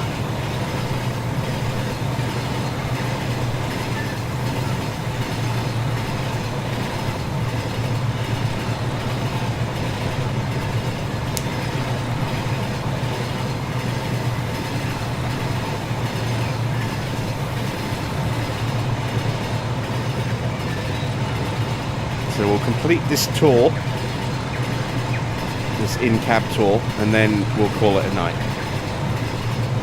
Wow, I've been going for nearly 4 hours. Like I said, time flies when you play this game. You just completely lose track of how long you've been going. And we are fast approaching the 4-hour mark.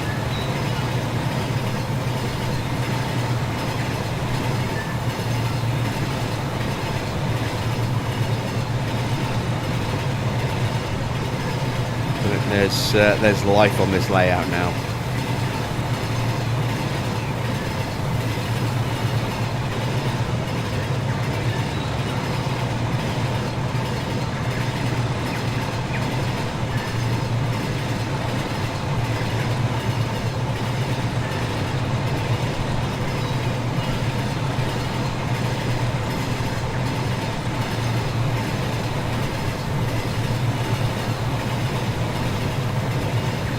Our little stash of loco wagons, so we could build the trains. I'll clear those off at some point.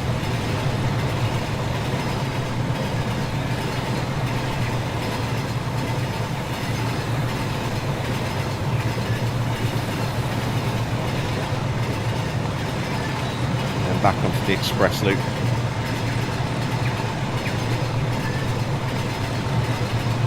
If we get something oncoming at the same time as we're going past other trains, that would be nice.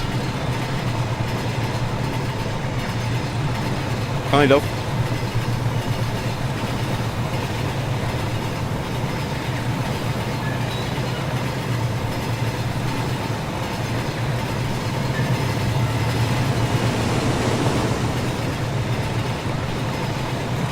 Past those large EVA wagons. Our general distribution. There's our fuel train again.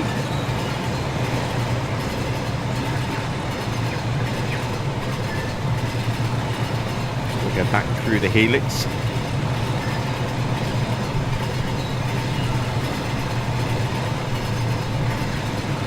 And part of the lower level, and then we're done.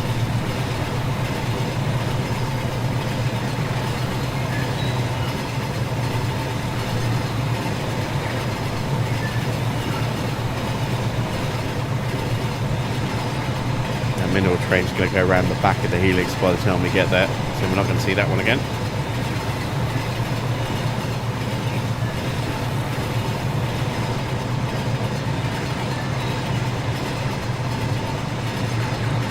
We are going to get our HST running past us here.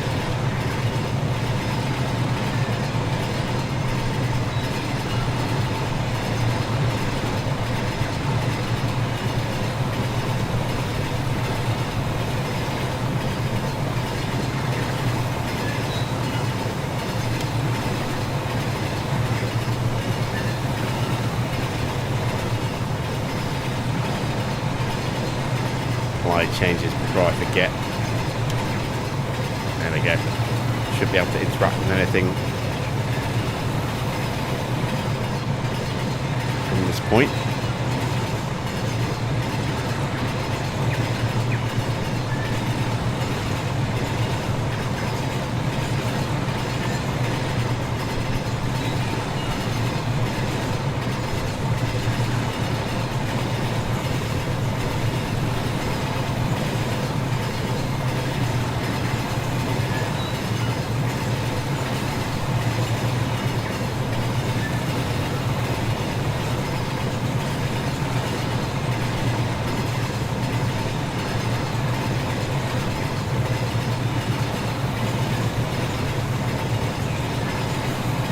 Almost done with the tour. We'll go past our lumber train again.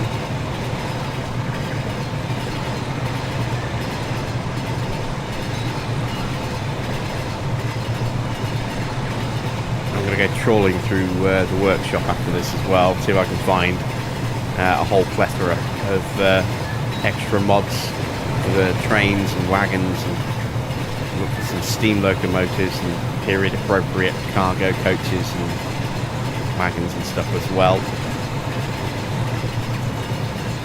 so that I can run steam as well as diesel.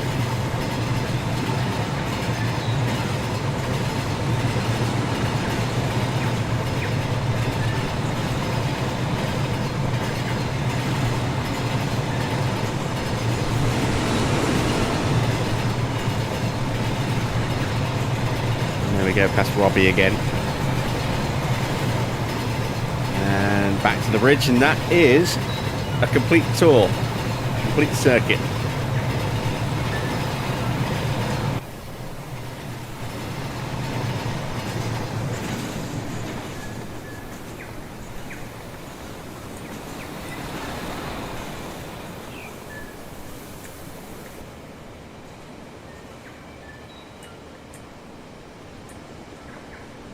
There we go.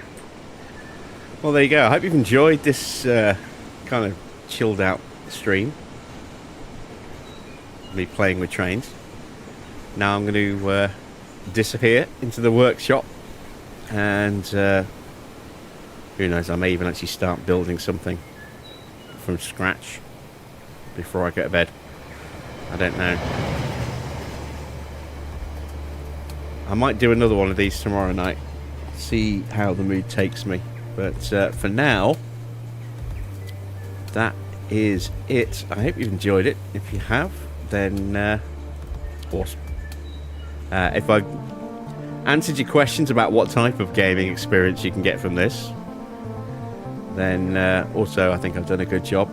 I've only begun to scratch the surface of what I can actually do with this. I could make something absolutely incredible. We've seen from some of the mod maps that we looked at earlier, the modded layouts that people have made, that, you know, the possibilities are endless. I do definitely want to do something that is this kind of period, I think, 80s diesels, but I want to have the flexibility to run some steam perhaps as well. Maybe I'll have a heritage line or something built into that layout, I don't know. It probably won't be quite as long as this. I don't know yet. Have not made my mind up as to just how big I want to go. But ideas are formulating and bubbling away in the back of my head. So yeah, I'm kind of curious to see where it ends up. What I do end up building. I do want something with some stations as well. I also want to start experimenting with signals and AI and try and get all of that working properly as well. Whatever I do build is going to have long stretches, like we can see, where we can actually get nice long trains running without, you know, just seeing like the train appear, disappear into a tunnel before the other half of the train has even come out the other tunnel, kind of thing. There's going to be long stretches where we'll get some nice scenic views, but I am going to make sure it's all broken up as well, so you don't just see everything like this. Stuff will be hidden, and then again, it's just trying to figure everything out. So yeah, that's it from me. Thanks for watching. I'm Jim Bob, and I'll be back with some more of this at some point, and some F1 Manager tomorrow evening.